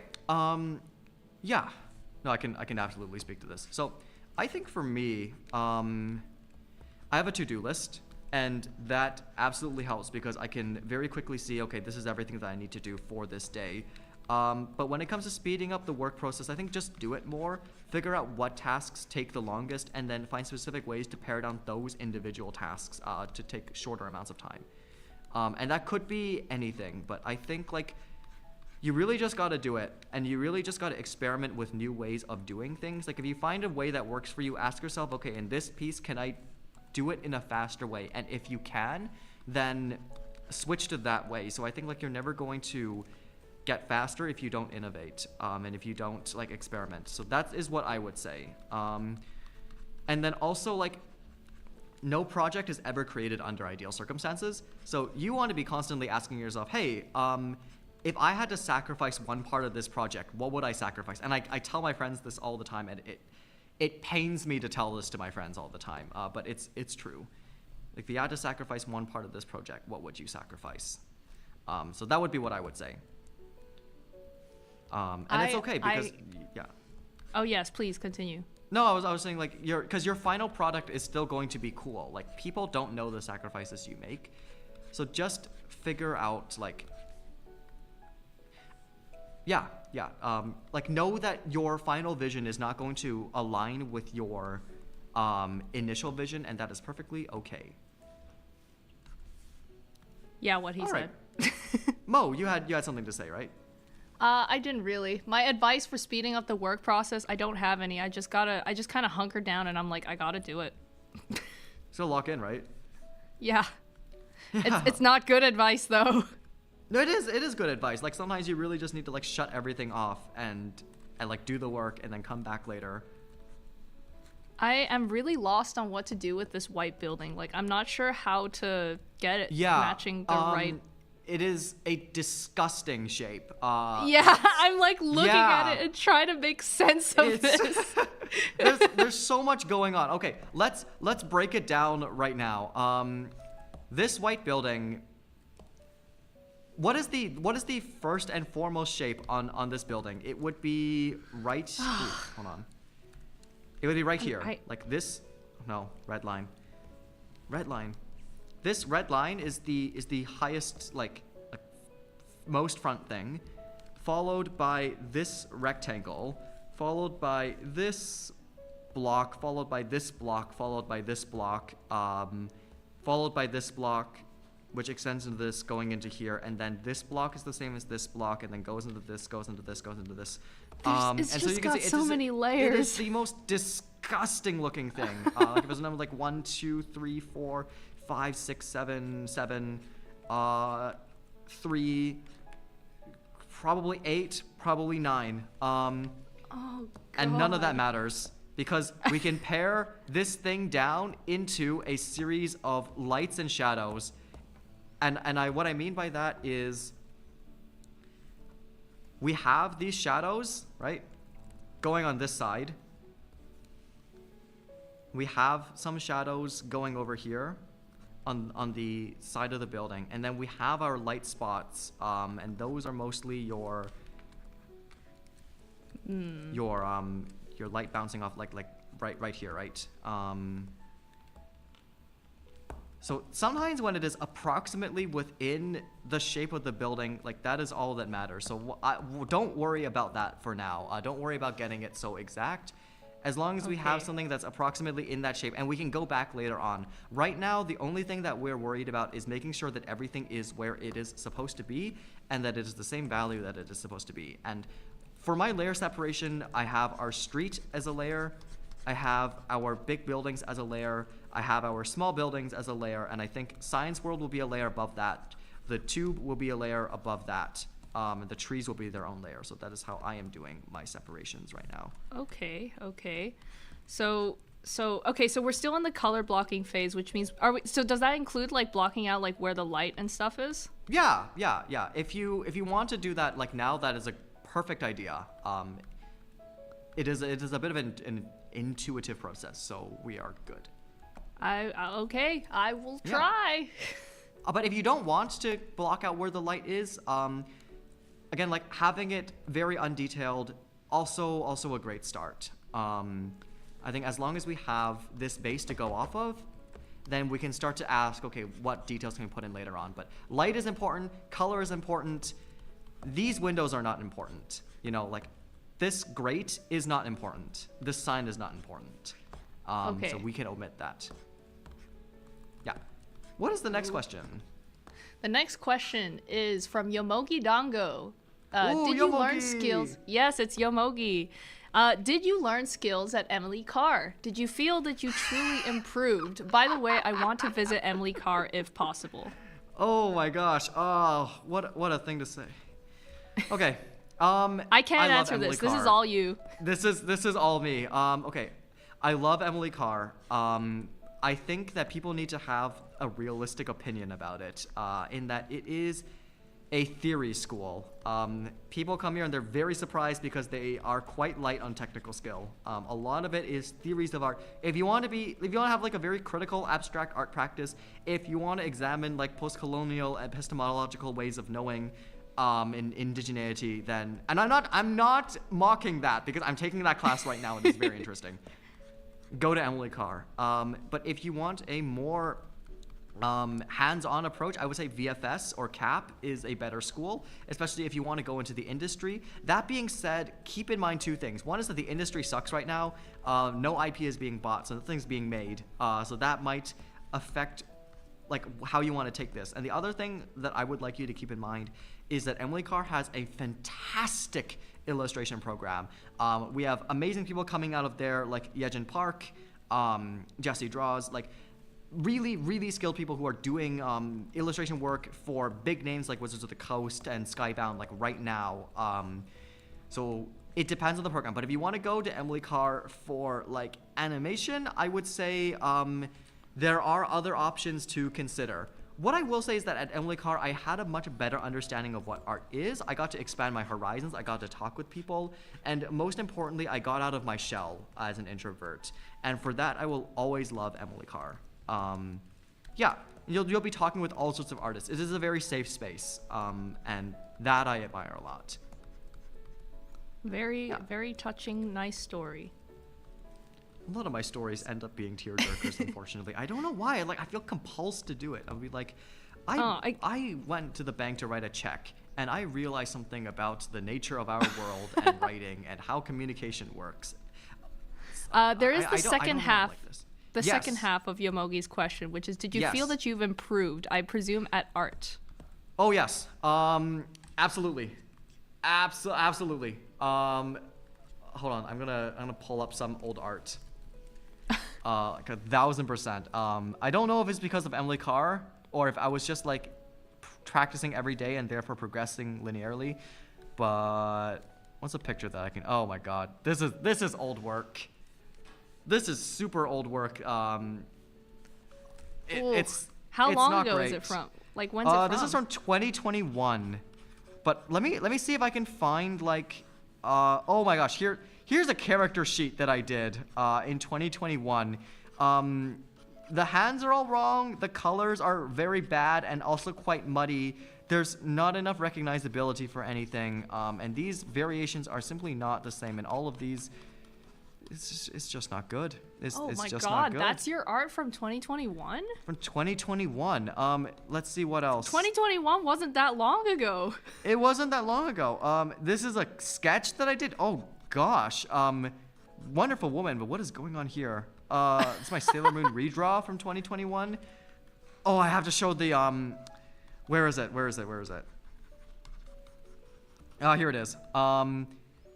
I did a painting in 2021, and it only looks good at a glance. But there's so many things going on. Anatomical difficulties, weird clipping with the hair. The brushes are like, oh gosh, it's way too smooth and also muddy. And what's another thing from 2021? I'm sorry. My favorite thing is to go back and just rip my old art a new one, because I think I've improved so much since then.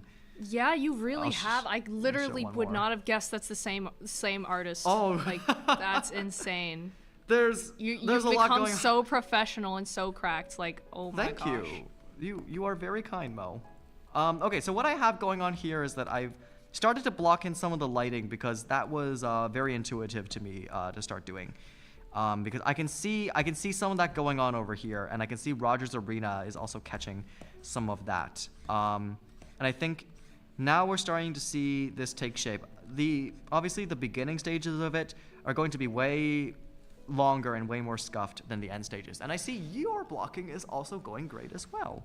No. No? Well, here's the thing: is that blocking is communication. So as long as you're communicating to yourself what needs to be communicated, we can always worry about refining details later. But let me ask you, like, what's the struggle right now, Mo? Like, what are we struggling with? I'm guessing, so the background buildings, that should be above the layer of the big buildings, right? Background, yes. Yeah. Background buildings? No. The big buildings are above the background buildings. Okay. So there's Science World. And Science World might be its own thing, I'm thinking.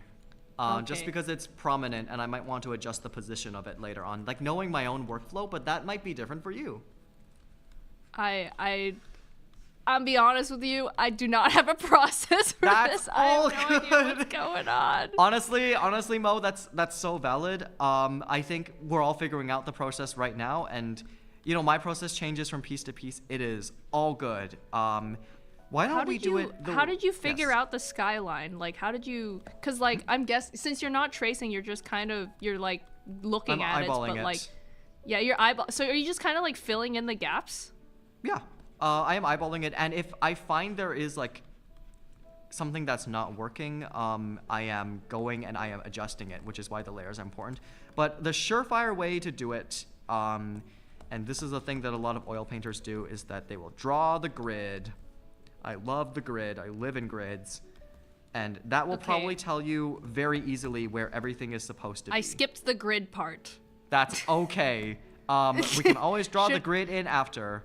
Should I do the grid now? Sure, yeah. If you're feeling stuck, there's no harm in drawing grids, and then you can just duplicate that grid and then draw it over the entire length of your canvas. I just don't really understand how you did the grid, is it the perspective? Is it a perspective? I've only ever used the perspective grid in CSP. Yeah. There's the perspective grid, and then there's also the position grid. So right now what I did was I drew a position grid. So for example, you can check, is the stuff in this box the same as the stuff in the corresponding box on the big canvas? Like, for example... is that the grid you're talking about? Oh, yes. Okay, let's call it different things. Let's call these the boxes, and let's call the perspective grid the grid. Would that make it easier? I think that would make it easier. Sure. So wait, when you were blocking out the skyline, did you use these boxes, or are you talking about the perspective grid? I didn't do either of them, I think. So. I was all good. I half eyeballed it, half used the perspective grid. Okay. Perspective grid. Okay. But we can check on your thing. It looks pretty correct to me. I don't know about you. It looks correct. Is your ground layer on a separate layer? This? Okay, perfect. In that case, if we run into issues, we can recalibrate it later on. Okay. So it is A-okay. The goal is to not do a exact copy of the picture. The goal is to copy the picture's principles. Okay. Okay, you know what? I'm just gonna keep winging it and praying. Honestly, that is what I am doing every day, all the time, right now even. I am winging it and I am praying, and I am gaining more tools to convince people that I am winging it less. Okay. One day, Mo, like, we're gonna sit down. You're gonna teach me how to do characters, and I am going to, like, teach you how to combust. What? You're gonna teach me how to do character design, and I'm going to combust. I can't. I'm winging it. I saw you. No, your character designs are good. You are good, Mo. You are. Mo, look me in the eye. No. Repeat after me. I am a good Kapu. I am a good Kapu. I can draw. Say it, Mo! Say it! You have to believe me, Mo! You have to believe you! Oh, shit! What happened? Okay. Oh, shit, I'm so sorry. It's okay. See, this is what happens when you try and make me admit something that is not true. Sounds like oh, God. Oh. sounds good. How are you, Mo? I'm okay. I'm just embarrassed by this. No, okay. No, I guess we can't really keep drawing until the. You can Gosh. help me with what I'm doing right I can now. help you with what you're doing. Yes. All right. Let's do that. All right, Mo. Tell me, what's the mood of the day? Is the tablet okay? right Yes, the now- tablet is okay. Right now, I'm looking at this part right here, this part at the end, next Yes. to the left of Science World. Yes. And I'm trying to understand how this our 380 class is laughing at you now. God. It's This okay, stream 380. couldn't get I'm any happy. better. I'm happy. I'm entertaining you. But yeah, I'm like pretty lost on like how to like this Yes. blocking. I don't know what I'm doing. I don't Okay. know what I'm doing. Let's break it down by planes. So let's zoom in a bit. Zoom. Okay, by planes. All When you right. say planes, do you mean like is that like foreground, midground, background? Yes, foreground, midground, background. So how many planes do you think are going on here? Like if you were to note it down Okay, by so- object.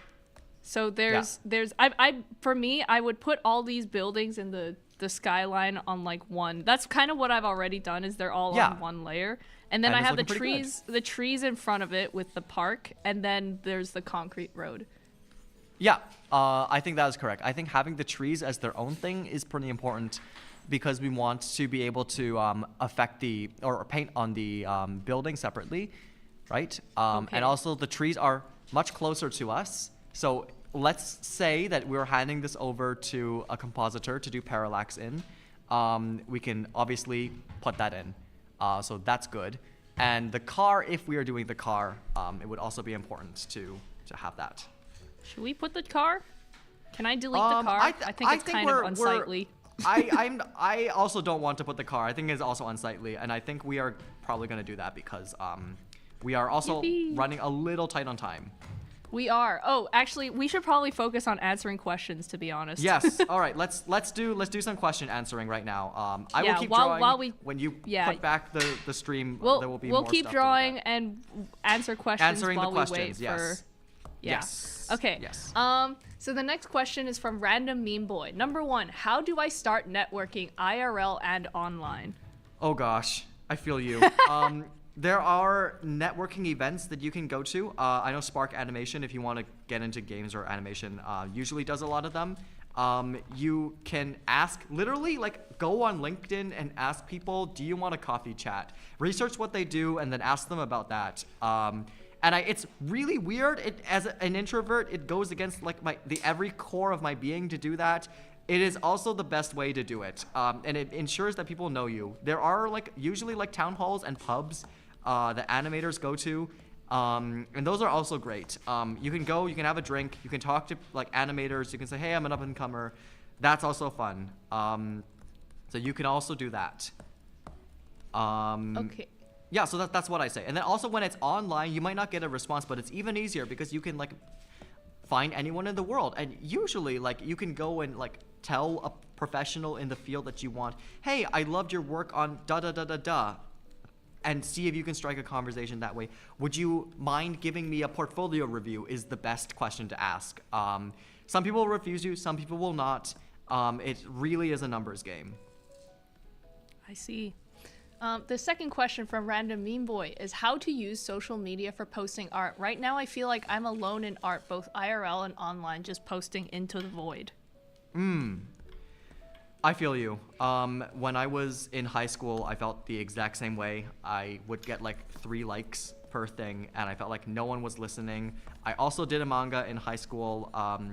Next to nobody, I won't say nobody, but next to nobody read it, and most people did not care. Now, granted, it's because the work was not good. But also, I totally feel you. I was posting into the void, and I didn't feel like I had any support. And I think a lot of it comes down to finding like-minded people, whether that be commenting on other people's work, saying, hey, I love your work, and then also DMing them, replying to their story posts, and building up that network. And it has to be organic, right? Just and that's why I think the appreciation of art is very important. But tell people how much you appreciate what they're doing, show that kindness, and you will find that it will be reciprocated. And it is also great to go to like networking events or like, especially conventions are a great place to do it, and just like spread your social media and tell people, oh, that you draw and that you do art. I made it big as Shoba with that first Steveston background art, and most of the people who liked it were like people at my high school network. And then the second place that I made it big was at a convention, and at that convention, a lot of people like started taking my stuff. So IRL feeds into online. Like I don't think I'm very known outside Vancouver, but I have a following within Vancouver, and I think that is the biggest part of it. So you want to focus in small, focus on the communities that you yourself can directly affect right now. Get big in there, and then start slowly branching out. So yeah, that's what I'd say for that. But like, I feel you. I genuinely feel you. I know it feels like you're posting into the void. I know it feels like no one is listening. I know it's hard to say, but decouple your value from the amount of likes you get on Instagram. I have a friend, they sell art. Their most popular design is a sticker of the autism creature. And in their words, it has, in their words, it has, quote, no artistic value whatsoever. And I am honestly inclined to agree. But like, it just goes to show you that what sells and what gets popular with people isn't always what people need. It isn't always what has artistic merit. So that I'm blue. Are you? Oh, you I are am blue. I am. Whoa. Oh my god, Whoa. blue Shoba, mega it mind. Oh, someone said a Shoba to return in Avengers Doomsday. It's true. I'll do it myself. That is so funny. Oh my god, blue Fae curse has actually spread. That's crazy. I'm gonna throw this at someone. Chikatori Now you know how says Faye I felt, post I on guess. DMs and servers. Faye, if you're watching, I am so sorry.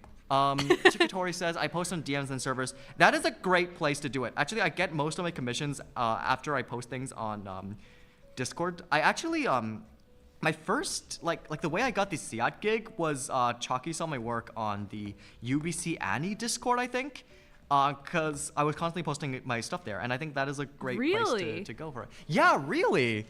You would not think that, right? Alrighty. Did you say UBC anime? UBC anime, yeah, UBC That's anime so club. funny, because this is like I an know. SFU production, right? That's I know, crazy. right? I think maybe like they have like connections that I'm not sure, probably because they were an exec.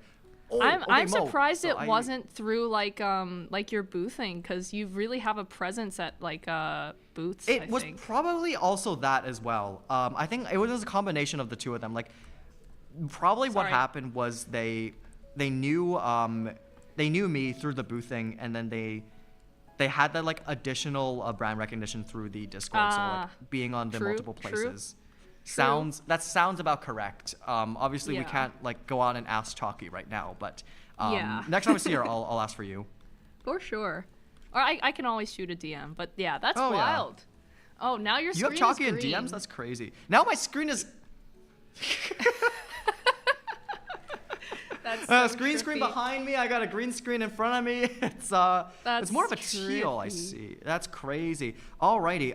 One thing that I wanted to point out, Mo. I see you are going for the very saturated Shinkai like green grass, and I like that. Oh, it's better now. Whoa. That's all I wanted to say. That's all I want to say. Like, it is different from the grass that is in the picture.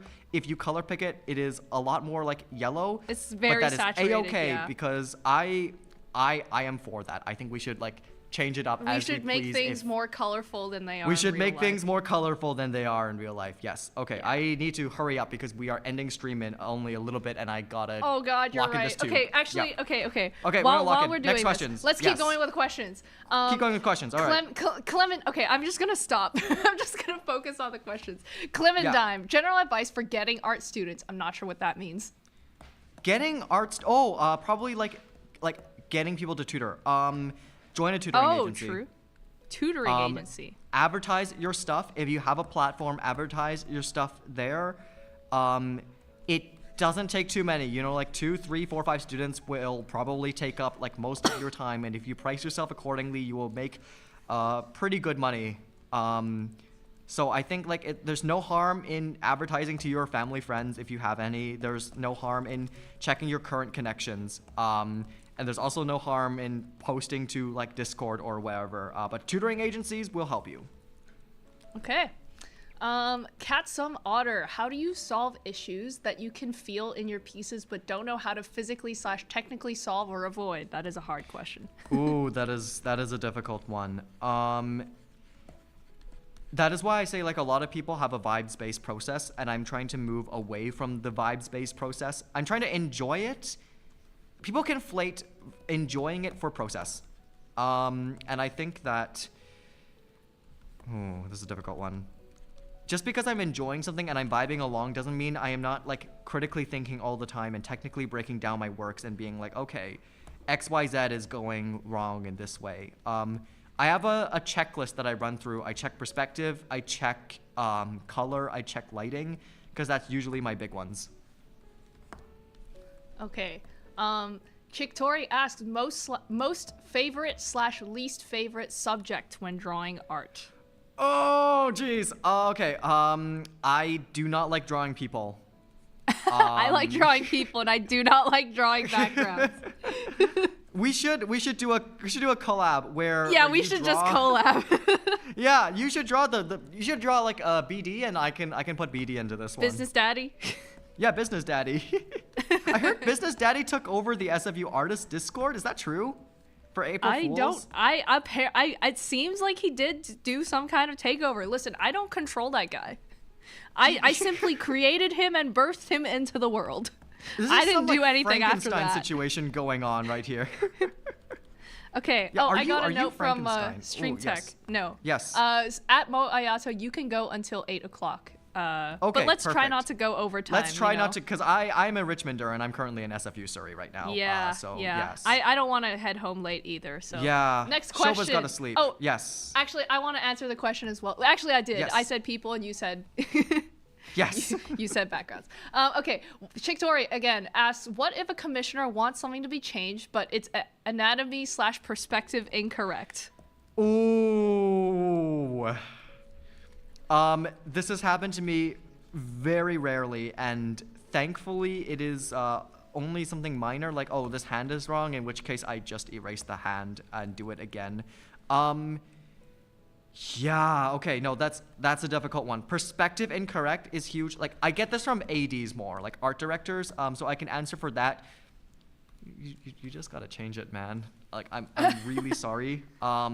If it doesn't look right, it doesn't look right, and that's your art director. You know, you can't really say no, especially to something as fundamental as perspective. But it should not be a problem if you've covered your bases. Like, always send your progress sketches. Always, like, tell people what you're doing. Show your work. If they're asking for dailies that are put onto a Google Drive, put that onto the Google Drive. Like, do all of that. And hopefully we can circumvent that from happening. I've heard that some people will charge an additional fee to fix things. That is a good idea. I think, especially for like if you're just commissioning people and they want their D&D characters drawn, that is acceptable. Unfortunately, if you're working industry, you will not get paid more to do corrections. That is your job. But that is what I'll say to that. Mo, what is your take? What is my take? I just do what they want, and I will tell them, like, I think that this is not gonna look good, but if that's what you want, then so be it. Because you're the expert, right? Yeah. Yeah. No, you got this. Okay, next question. Chiktori, are you planning to redraw old art? Ooh, I would love to see that from your old art, like to your current style. That'd be crazy. I am constantly redrawing old art. I haven't done it recently, but like in 2023, I was redrawing a lot of different things. I would love to do more. Excuse me. Hopefully, once I wrap some of these current projects, I can sit down and find an art piece. The one that I really want to do is I want to redraw that Steveston thing that like made me that first one Shoba that in the made first you place. famous. Yeah. Yeah, because that's my desktop background. The reason it's my desktop background is to motivate me to do better, because looking at it every day, I have seen all the flaws. Like, okay, let me No, I understand. Let me tell you. Like sometimes people will ask, they'll see my desktop background and they'll be like, "Wow, did you draw that?" And I'm like, "God, I couldn't because if I drew my own desktop background, I would cry because I would cringe and die." Self-destruct. Okay, like let me show you something that this bothers me to no end. And okay, first of all, not only is the value of this like sign, oh you can't see this whale watching sign here, it's too dark, but also there's no reflection here. There's no reflection here. Do you know where the reflection starts? It starts here. Why is the reflection for the whale watching sign here? What does that imply? Is it floating? Call an exorcist? I don't know. It drives me insane. I have to redo this. There's so many problems with this one. I'm so sorry. It is very pretty. I'll give it that, but I'm sure nobody would have noticed if you hadn't pointed it out, though, to be honest. I don't know, because okay, my insecurity is like, people are buying my prints, right? So that means they have it like up in their walls. I'm sure that like if you look at it for many months, they're gonna notice. They're gonna know. Who knows? Okay, next question from Neem Reem, our goat from the art team. Yes. How did you draw that perspective grid so fast? As a primarily character artist, that was like Minecraft enchantment table runes to me. Yeah, I agree. That was insane. Sacrifice. Blood sacrifice. It's a blood sacrifice. Yeah, practice. There you go. Next question from Yomogi Dango again. You were in Hello, Japan for Yomogi. 5 months? That's awesome. Yes, I What was the was. place that you really liked there? You can watch my entire presentation at Pop-Up Hanami where I talked about this extensively. But I loved my dorm room because there was air conditioning, and I went in April to August, which is when the air conditioning is the most important. But I assume Was you it want on like actual. exchange? It was an exchange, yeah. It was very fun. Ah, cool. I enjoyed it a lot. Yes. But I assume you want like actual places. I did enjoy Osaka a lot. Tokyo, obviously. I lived in Hiroshima, so I can speak a lot about that. Yeah. Do you want like a specific like place in any of those cities, or like just the prefecture? Because if you're talking places, I think one of the coolest places I went to was where was it? It was, I forget. Was it Oita? No. Beppu? No. Somewhere. I forget the town, but it was the town that inspired the first like sequence in Suzume, which is my favorite movie of all time. And I got to go there, and there was the door. Like they recreated the door from the movie, and it's just sitting like in an abandoned train yard, right? And there were these guys that were there, and if you've seen Suzume, like you'll know like there's like a chant that you have to do to close the door, and they were doing the chant, and they're like they blanked on the final line of the chant, and then I was like, I filled in the chant, and they were like, thank you, and then we took a picture afterwards, and that was really fun. And then afterwards, we got ice cream at this like sports shop, which was decked floor to ceiling in Love Live merch. And it's because Love Live also happens in the same town. And I was talking to the owner, and I was like, she was like this like old like obasan. And I was so like, so do you watch Love Live? And she was like, no. So funny. So that was a very memorable travel story. Cool. Okay, next question from Clementine. Where did the name Shoba come from? Ooh, good question. I used to have go by another name online. It was Shonen Bag, and I picked this when I was very little. Because I used to have a giant bag that I carried around, and I used to think Shonen Jump was like the pinnacle of manga. Basically, like I used to want to work at Shonen Jump. Obviously, not very feasible for a Canadian. But then I realized like people kept calling me Shonen, which was really uncomfortable because I don't think I'm a shonen. I think I'm a seinen, honestly, right? How old were you when that started? When I started like feeling dysmorphia about being shonen bag. Yeah. Ooh, 17. Come So I was on, absolutely 17 is still still a shonen, bro. What are you talking about? I know, and I know I'm younger than you, so this is like probably all very amusing to you. Wait, how old are you again? I'm 22. I just turned 22. Oh my god, that's messed up. That's messed up. How old are you, Mo? I think it's on the wiki. 23. Is my foot... No. That's messed up. Oh, sorry. Stream Tech is asking my foot is asleep because I'm sitting on my leg right now. I do that sometimes. It's true. very comfortable. Sorry, how old are you, Mo? 23, according to the 23, according to the lore. Oh my gosh. To you, I must be a widow baby. Yes, you are a whittle baby. I am widow baby Shoba. Okay, going back to this. So, I decided to pare down, what was it?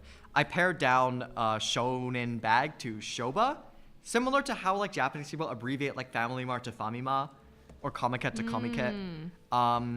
And I like that has worked out for me because it is a complete nonsense nothing word that doesn't have any meaning whatsoever. So I can pour whatever meaning that I need into it, and it has served me quite well. But it also had the double meaning of being basho in Japanese backwards, and basho means place. And you know, my whole thing is that I draw places, so it has worked out for me very well. True. Wow, that's a fun little piece of lore. Yeah. Also, the thing I'm doing Okay. right now is I'm trying to work out if the shadow is cool or light, which is very important. And I'm working out that they are warm highlights and then cool shadows, mostly because the sky is refracting and reflecting onto the material. Okay, carry on. Next question. The next question is from Lemon. Do you have any tips on getting people interested in your original stuff? Because all my fandom stuff gets more attention than my OCs and stuff. And Yes. that's just the sad reality of tabling, I feel like, is that you gotta appeal to the fans, right? Yeah. Obviously you don't want to sell out. Like I'm lucky that I've never had to go down the Sakimi-chan route and like did stuff that I didn't want to do. But it is tough. Know that your fandom stuff will sell better than your original stuff. And your original stuff selling is there to like boost your fandom stuff selling is there to boost your original stuff. You make the original stuff for you, and then try to be grateful for even one sale. That's what I will say. Okay. Yeah. But I feel Oh, you. please. I genuinely do. That's why I'm really like trepidatious about my manga. Because the last time I did like a full like IP, no one really cared, and you know that's to be expected because it is completely untested. Like try to think of it from the point of view of a consumer. They don't know what this stuff is. So they don't have any reason to care. So you should try to slot your stuff if you want it to sell specifically within something very recognizable. Be that, oh, this is like a demon butler. Like there is appeal in that or something. I don't know. My appeal that I'm trying to go for is this is a relatable story about like a Hong Kong Canadian immigrant. And I think that might do something for people. But yeah, no, I totally get you. I feel you. It's a struggle. Yeah. Okay. Next question from Seiru, our goat, Hello, also from Seiru. our team. Yes. Any advice on how to start studying to be able to draw backgrounds? Ooh. Okay. Well, it's funny you should say studying. Because my advice would be to do studies. Go outside if you have an iPad and just draw like plein air. If you have a place that you really like, try to copy that photo. Train perspective, train object drawing. There's a lot of overlap between drawing backgrounds and drawing objects. So if you're good at object drawing, you will most likely be good at drawing backgrounds as well. But yeah, perspective and lighting are definitely the ones that you want to train on. And nothing is better than doing plein air for that. Okay, studies. Distant Meyer asks, how do you go about the values for clouds or other wispy shapes? Ooh, difficult one. Also something that I struggle with sometimes. But basically, for clouds, the name of the game is to simplify. Clouds have like shadows as well, and they have midpoints. But I find with clouds, they usually like only have one value going on. Like if we look at this, it is really just this one color. Like it doesn't, our color picker doesn't really depart from this range. So it's a pretty easy job, honestly. As long as you have a dark part and a light part, and you're consistent with that, it should not be terrible. Okay. Another question from Panda, or not another. Ooh, it's the hello, first question Panda. from Panda, also Hello, from Panda. Art Team. How do you deal with art burnouts while having tight deadlines that are closing in? I Ooh. can't help because I'm terrible at deadlines and burnout, and I just Mo. burn and crash. I'm feeling you. I feel you. I'm gonna be so honest with you, Panda. The last art burnout that I had was in grade 11. I have not burned out since then, but it Wow. was after I finished a really big project, like a really, really big 400-page manga. I crashed and I burned. What? It took me over a year to get back on my feet, and I think the thing is to take breaks. Take breaks anywhere that you can. It's okay to go out with your friends. It's okay to enjoy life. I am very worried about after graduation because I basically, after coming back from Japan, I did not take a vacation and I have been on go mode for this entire time, and I am starting to like worry that that will have blowback. So if I'm gonna be super real with you, we'll find out together. We will find out together. But it also does help to be like involved in the artistic community and have like art friends, basically. Dude, 400 pages? Oh gosh, I can speak a little more to that. Yeah. So I did this like nightmare comic when I was in high school. Don't look it up. It's not very good. It was 400 pages in the end of it. I sacrificed my sleep, I sacrificed my health, I sacrificed my friends for it, and I deeply regret it. And as a bit of a addendum to that, my entire like new comic is about how ashamed I was that I threw out my health for this old comic. And like, I think people should enjoy their lives. I think like no one wants to consume art that was made by a miserable creator. So never do that. Never, like, if you are wondering if it's worth it, it's not worth it. Be a person first before you are an artist. Like that is my biggest advice to you. Good advice. Guys, follow that advice. Please, please. Please go out, enjoy time with Please your touch friends. grass. Touch grass. Oh my god. And honestly, you can tell when people have prioritized art too much because their art doesn't really look like anything that looks like real life. To make good art, you have to like have real life experiences. Like all of my background paintings, the ones that I find are popular anyway, the ones that I like the best are all based on very like strong emotions that I have felt in Vancouver. And those obviously stem from me touching grass. So like if my friends are on the stream, genuinely, like, thank you. Being around you keeps me sane, and it also fuels my work so much. I could not do this without you. So, yeah, that's what I say. Yeah, that's good advice. Okay, let's see. What else is questions? Chiktori asks, thoughts on bad perspective versus good drawings that break artist rules? Ooh, always break the rules. If the drawing necessitates you to break the rules, then go ahead and break the rules. Yeah, that's all I have to say. It's pretty cut and dry. I will say though that there are very few circumstances in which you will have to make the perspective bad on purpose. What comes to mind is children's books. I have an illustrator as a professor. Her name is Sarah Green. She's a Kirkistar Review illustrator. She knows what she's talking about.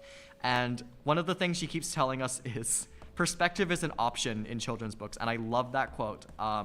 You're going to find a lot of different artists who do a lot of different things, and not all of their practices are like based on technical skill, and that is perfectly okay because at the end of the day, art is two things. It can be a hobby or it can be a job. And if it is a job, then as long as you are getting paid, then that is completely separate from you advancing your art skills.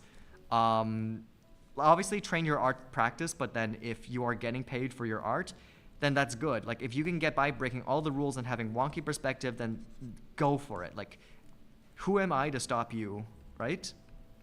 So that is what I'll say for that. If it necessitates it, go ahead. Break them rules. I would much rather see a interesting art piece than a technically proficient art piece. And I think that's just because, again, I study a lot of performance art and modern art and non-representational epistemological ways of being. Emily Carr things, right? But that's my genuine take on it. Yeah. Get this man a true, is what Distin Meyer said, and I agree. True. Yeah. Okay. Michelle Ip asks, how many hours a week do you dedicate to making illustrations? I hope you make time to relax and have fun, Shoba. Ooh. Is it That hesitation's a bit scary. Is it bad to say every waking hour? But only because only because there is. Okay, hear me out. Chat. Don't no, chat. Chat. Who said one Neo Eon? Don't. I should not have pointed that out. Don't point that out. Don't say that. Okay, here's the thing. My job is illustrating. My school is illustrating. My clients want me to do illustration. There are all these different drawings. Now, the thing is, there's fun drawing and then there's work drawing. And fun drawing is recreational. I don't need to care about what I'm doing too much. It is very fun. I can just do it and relax. Work drawing is like, okay, there are deadlines, there are clients. I actually need to like lock in for this one. Both are their own thing, and so there are different types of drawing. So if I'm budgeting out all the different types of drawing, like that's what makes it better. And yes, I do budget in time to relax. The every waking hour thing was a joke.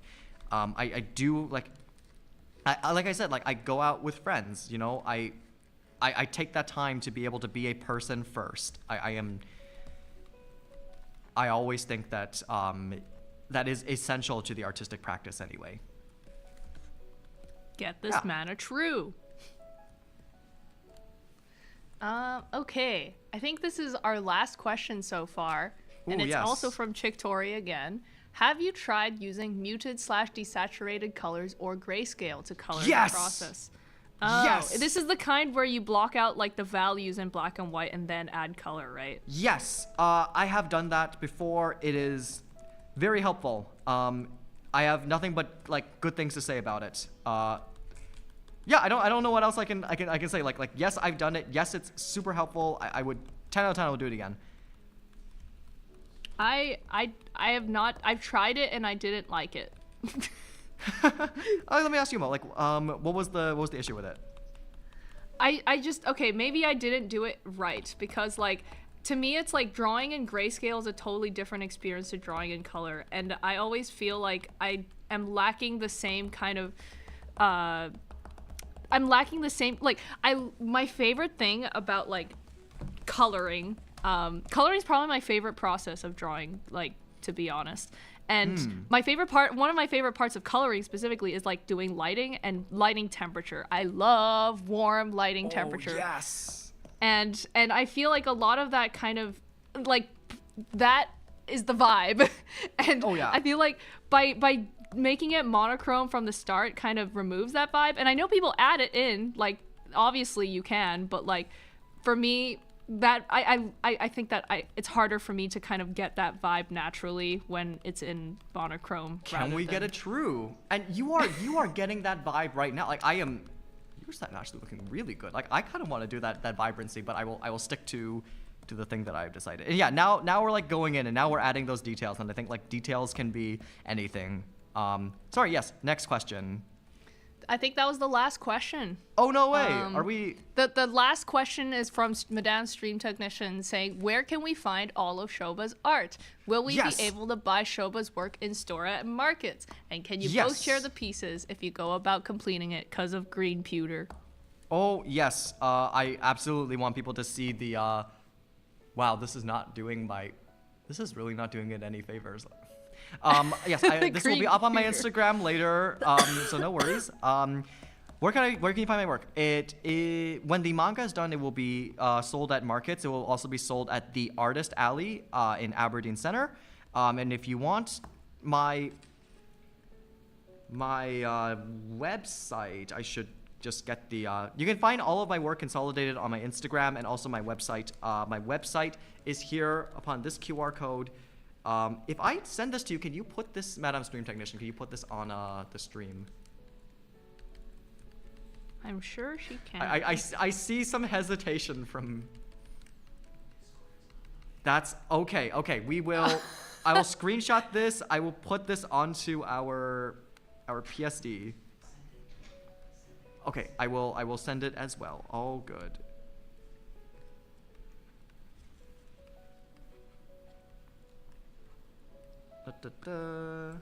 Boom. There you go. Should be there now. All right. I will have this up for people who want to scan it. And my work is on Etsy as well, so feel free to order on Etsy. Yes, please support the Yes. Shoba. Please support the Ayatos. They are Oh, yes. they are very new, and they are struggling immigrants. We were just born, guys. You were just born yesterday. And technically speaking, I was just born on Earth. Stream is offline. Background so much.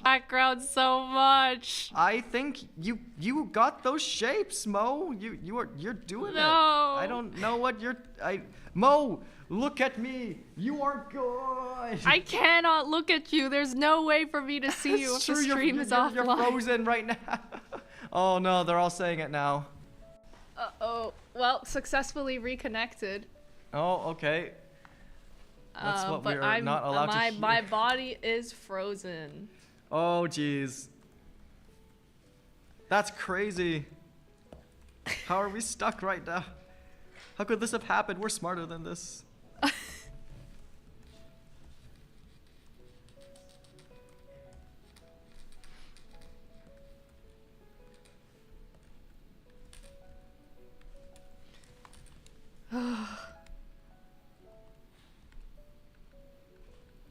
I feel you. Busy day? Due to Cappudachi, the internet cable, that's a non-zero possibility. Oh man. The Capus in the studio are gonna have an extremely stern talking to once the stream is over. Are you hearing this? Do they know the greatest comeback in history? Oh, we're back. Can you see Mo moving? Nope, I'm frozen. She's frozen I for think. me. Oh, okay. Can you see me moving? Yes. Okay. So we're back right now. Yes. Yeah. Honestly, there's a non-zero are- chance that there is a Kapu right here. It could be Yeah. gnawing at my leg for all you know. Maybe that's why it's asleep. I think you would know if it was gnawing on your leg. Would I now? I think so. Really? Because I'm gonna be honest with you. I am a very oblivious person. I think like if a meteor came down right now, I genuinely would not know. You're too locked in. I am so locked in right now. Okay, let me tell you what I'm doing. So I have most of the color blocking. I can't tell them what I'm doing because that's okay. Okay, yep. I'll keep going until we restore that. But yeah, Static no. killed. I am like the most unaware person ever. Like I think like, oh gosh, I have walked into traffic like more times than I can count, and most of it is because like there was a really engrossing sunset, and I'm just stopping because I'm like, wow, God made Shinkai Makoto in Vancouver again. That's crazy. What about you, Mo? Are you an oblivious person? I was, and then some stuff happened that made me have to be more aware of my surroundings. Oh, it's Creepy it's one of people those be out cases. there. I'm Yeah. so sorry. Yeah. It is no. what it is.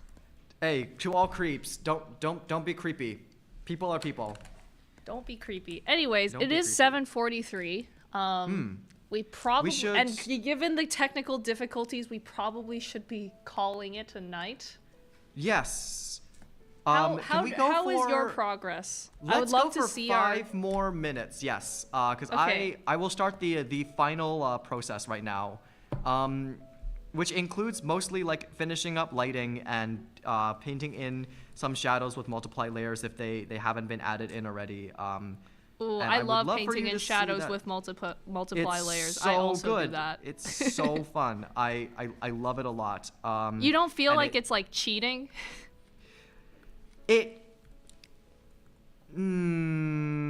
Sometimes. Sometimes, 'cause, but like- in a pinch. In it a does pinch, what it you know, when does. you're crunching, you gotta be quick. Yeah, exactly. And again, like, you know, we had a reduced amount of time to create this piece. No piece of art is ever created under ideal conditions. I really wanted to go through the color grading process, which is like where most of my style like actually takes shape. But I guess people will never know now.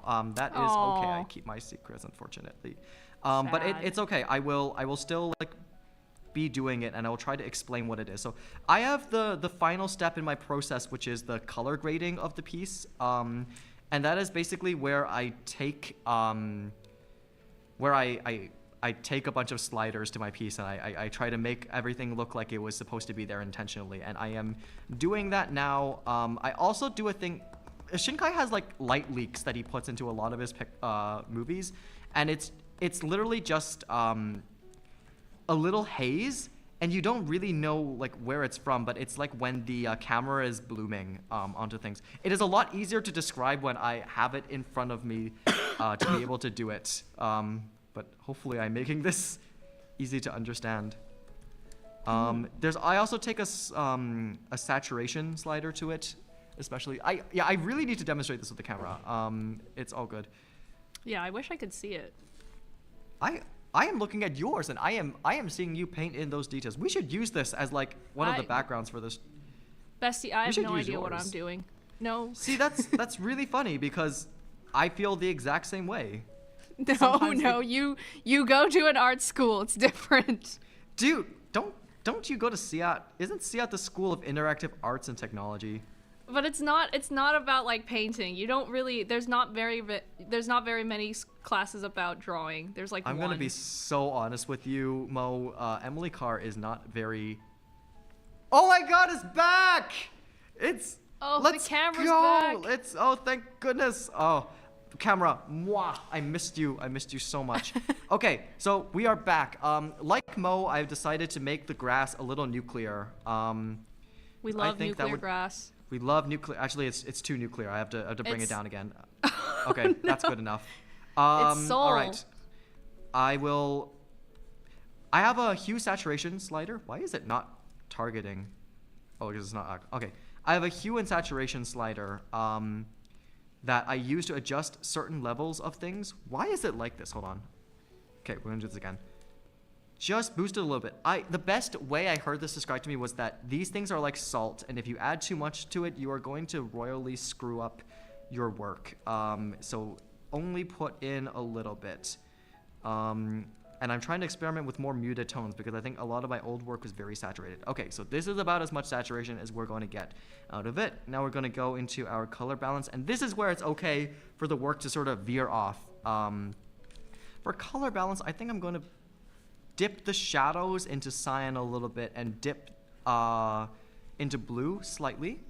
And that creates a very nice cool tone, which reflects the blue of the sky. And now that I'm doing this, I notice that the background is a little too dark, so we're going to make it a little lighter so that we can see things. And this is where my separate everything into layers practice really comes into handy.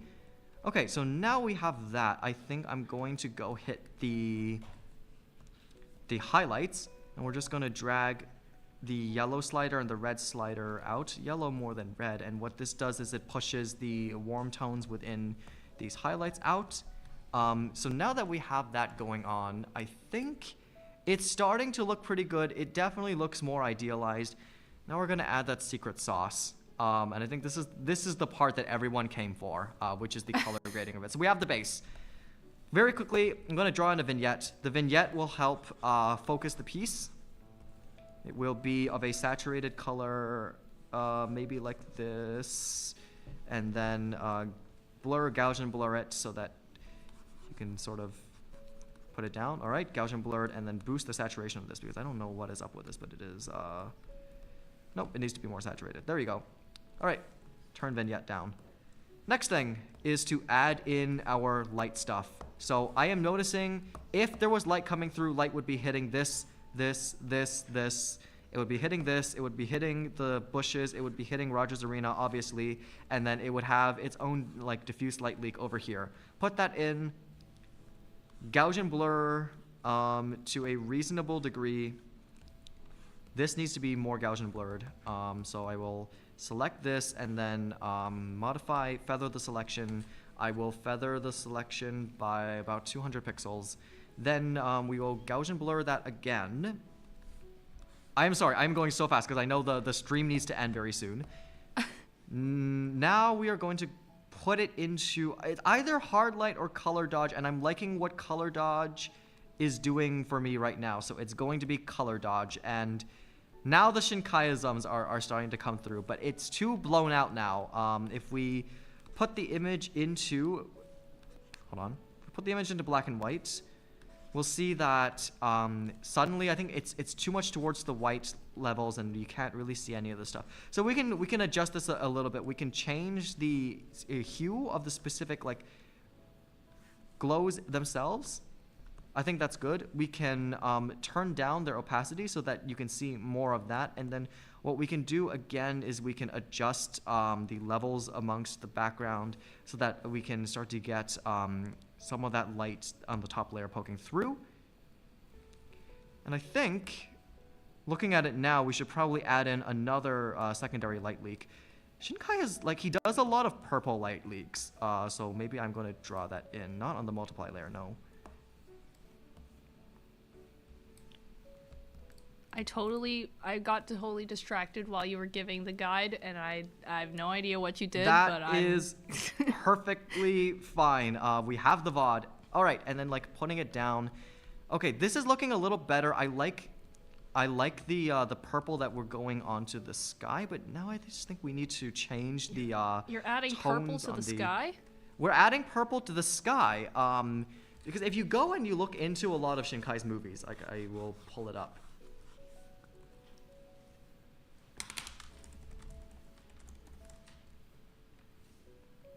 Especially 5 centimeters per second. He puts the purple into the sky. Now part of this is evening, but part of this is also like the light leak going on over here, and it helps unify the piece. So it could be purple. It could also be a nice. Actually, I do like this blue more. You know what, Mo? We're gonna make it blue. I think the blue is better. And it's all about the subtlety of it.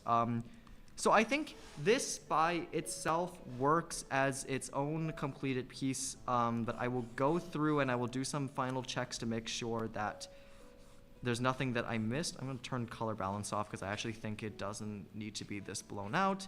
We're going to do a final curves pass on it, and what curves does is it will bring in some of these levels so that there's less highlights going on.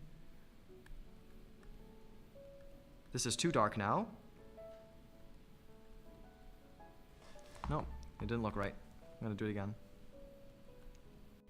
Yeah, that looks about right. And then finally, since I noticed there's still too much blowout on this back portion, I'm going to do a final darkening of the sky layer and then shift it more towards cyan.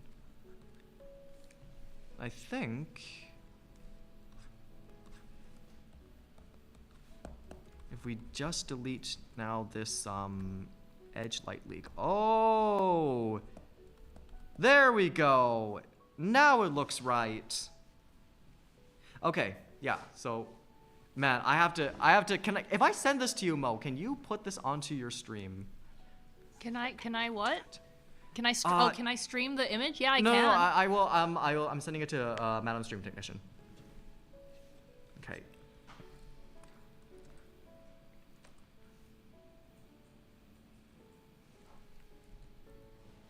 Perfect, it's there now. I'm gonna have to watch the VOD to learn your color grading hacks. I don't know if the VOD would be very helpful because there was nothing going on there.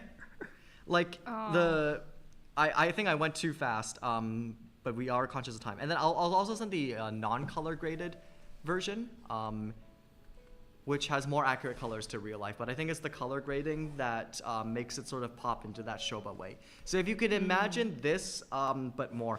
Oh, also, okay, one more thing, and I promise this will only take like 1 minute. I have this piece that conveniently used all of these color grading and effects assets that I created for myself, and I can like drag all of them in, and I do this for a lot of work, and it usually like having an asset library has helped me so much because if you do this, give me 1 second. I promise this is the last thing. If you have a pre-built asset library, it will make your work so much faster. It doesn't feel like cheating because it's asset bashing your own stuff. Come on, being conscious of time. And it is like the final stuff. But I want to note that like and I ran into this problem a lot when I was just starting out backgrounds, but if the actual background itself doesn't look right, then none of this like post-processing stuff is also going to look right. So you want to make sure that the base is quite good. And now I have lost the layer, so I'm gonna come on, get How out. did you do the Copy, trees, paste. man? How? I took this. Hold on. It's a square brush, like this. This is the like default of it, or it draws like a very square line, and all you do is you spot it until it reaches the shape of a tree, and then you can go in with like a lighter color, and then you can spot in the highlight of the tree.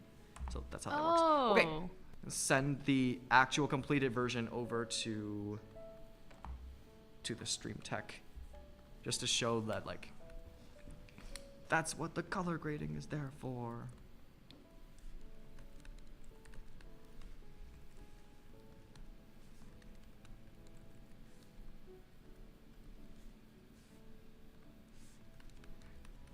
Wow. Yay. So I do have those like pre-built assets ready to sort of drag in, and that helps my process a lot. And they're quite easy to make as well. It's a lot of color dodge layers, and it's a lot of streaking. Oh, yeah. Streaking? Not the sorry, man. I understand. What I mean by streaking is I drew streaks and then I motion blurred them so that they're more subtle. No, I understand. Yes, I hope you do. You know, the thing is, like, I keep saying things that are wrong. I don't realize after I said that. It's very funny. Nah, I've been there. I've gone and bonked so many times. Mo, send us yours too, is what Seatta's saying. Mo, you should send yours. It sucks. No! Mo! It sucks. That's good, right? Mo! Mo! It doesn't suck! It's good! It's good! I'm gonna throw this at you. It's good, okay? Please, you have to believe in yourself. I'm begging you. You gotta put faith in yourself. See, it's good! It's actually so, oh my god, it's so good. Holy crap. Dude, how did you do that? No, I don't know what I'm doing. Explain how you are so cool and it's really, oh my, okay, let me tell you what I like about this. There is a great attention to what values there are, so that already like lends to that realism. You have a great sense of colors. You have the bushes that are a more blown out desaturated color than the nuclear grass, but then you balance that out with the very desaturated red leaves, so that's also good. And then most of all, I see you did the thing with the light leaks on the buildings, but you made them yellow, and I think that actually works. I love really yellow. well. I love yellow light. Yellow is good. And you know what? It inspires me so much that I am going to also test with the yellow and see what I can do. So maybe the version of this that I post afterwards is going to be significantly different than what you see here. Oh, actually, wow, look at that. It does look better. Anyway, no, but Mo, like, your work is incredible. Like, No. like you need to believe in yourself. You need to believe, like, because I think as artists we get so sucked in and granular, and we don't we look at our work for so long and then we don't believe we're good at all. And the truth of it is that when you are making your work and you see every terrible detail that you've made and every mistake, it's so easy to get sucked in. And what's important is to remind yourself that you exist outside of your work, right? Thank and your you, work is Shoba. good. I believe. I believe. That Mo. means a lot. It means a lot coming from you. You're the goat. But It's no. I'm looking at this. I think it is incredible. You should post this. no, I will not post this.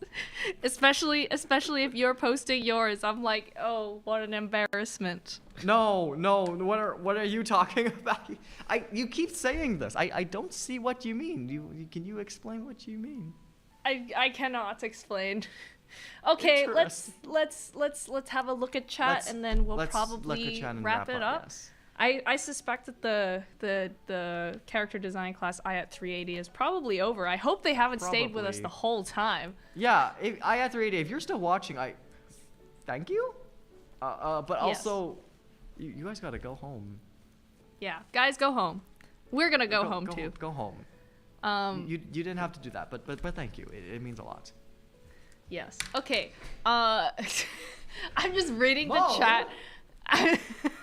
There you are. I'm just reading the chat, and oh my god. No, you're there. Oh my goodness. Yeah, we ended it in class, but we are still here. Guys, go home. We're gonna go home. Please go home. Thank you so much for coming to the stream. This is for just Aya 380, but also everyone else who has tuned in. Thank you so much. I hope you guys learned something from Shoba the Goat. Goat stands for greatest of all time because he's the greatest of all time. That's not true. It's just And not true. and remember to follow him on Shoba.art on Instagram or Alpha U on LinkedIn, and check his socials and buy his art and go on Etsy and support him and find him. But That covers the QR code. Oh, there you go. Sorry. Make sure to Yes. support Mo Ayato as well. Red Pandas on oh yes, Twitter please and Bluesky. subscribe. So much good stuff. So much of it is unhinged. But there's already so much good Mo Ayato content out there. And Mo does incredible work. You know, we're gonna be doing that portfolio reviews later on, and obviously like Siat is advancing stuff in our community all the time as well. Follow Studio Siat at Studio Siat. They also have an Instagram that I keep tagging, but like Studio Siat itself doesn't post anything to that Instagram. So you want to follow at Siat SFU, because that's the. Why am I giving the spiel? Shouldn't we be flipping the spiel around? Yeah, wait a But you want- second. Follow. Well, I at guess Siat I SFU, gave the follow Shoba spiel. SFU, sorry. I gave the Shoba.art spiel, you giving the SFU spiel. And if you got Mo Ayato art, the hashtag is GimmeMoArt. That's GIMMEMOART. Once again, it's GIMMEMOART. And if you want, and I think you should also tag it hashtag Fardo. That's FARDO. Fardo. So true. Hi, Bring back Faye. Fardo. Hashtag Fardo. Fardo never left. Fardo's been with us the whole time. So true. Okay, well, it's 8:02 p.m. Pacific Standard Time. I believe it's time for us to wrap. Thank you so much, everyone, for coming. Thank you, Shoba, for all of your amazing insights, and it was a pleasure to here. have you. An honor to have you, really. It was And an honor I to hope, be on the show, Mo. Thank you. Seriously.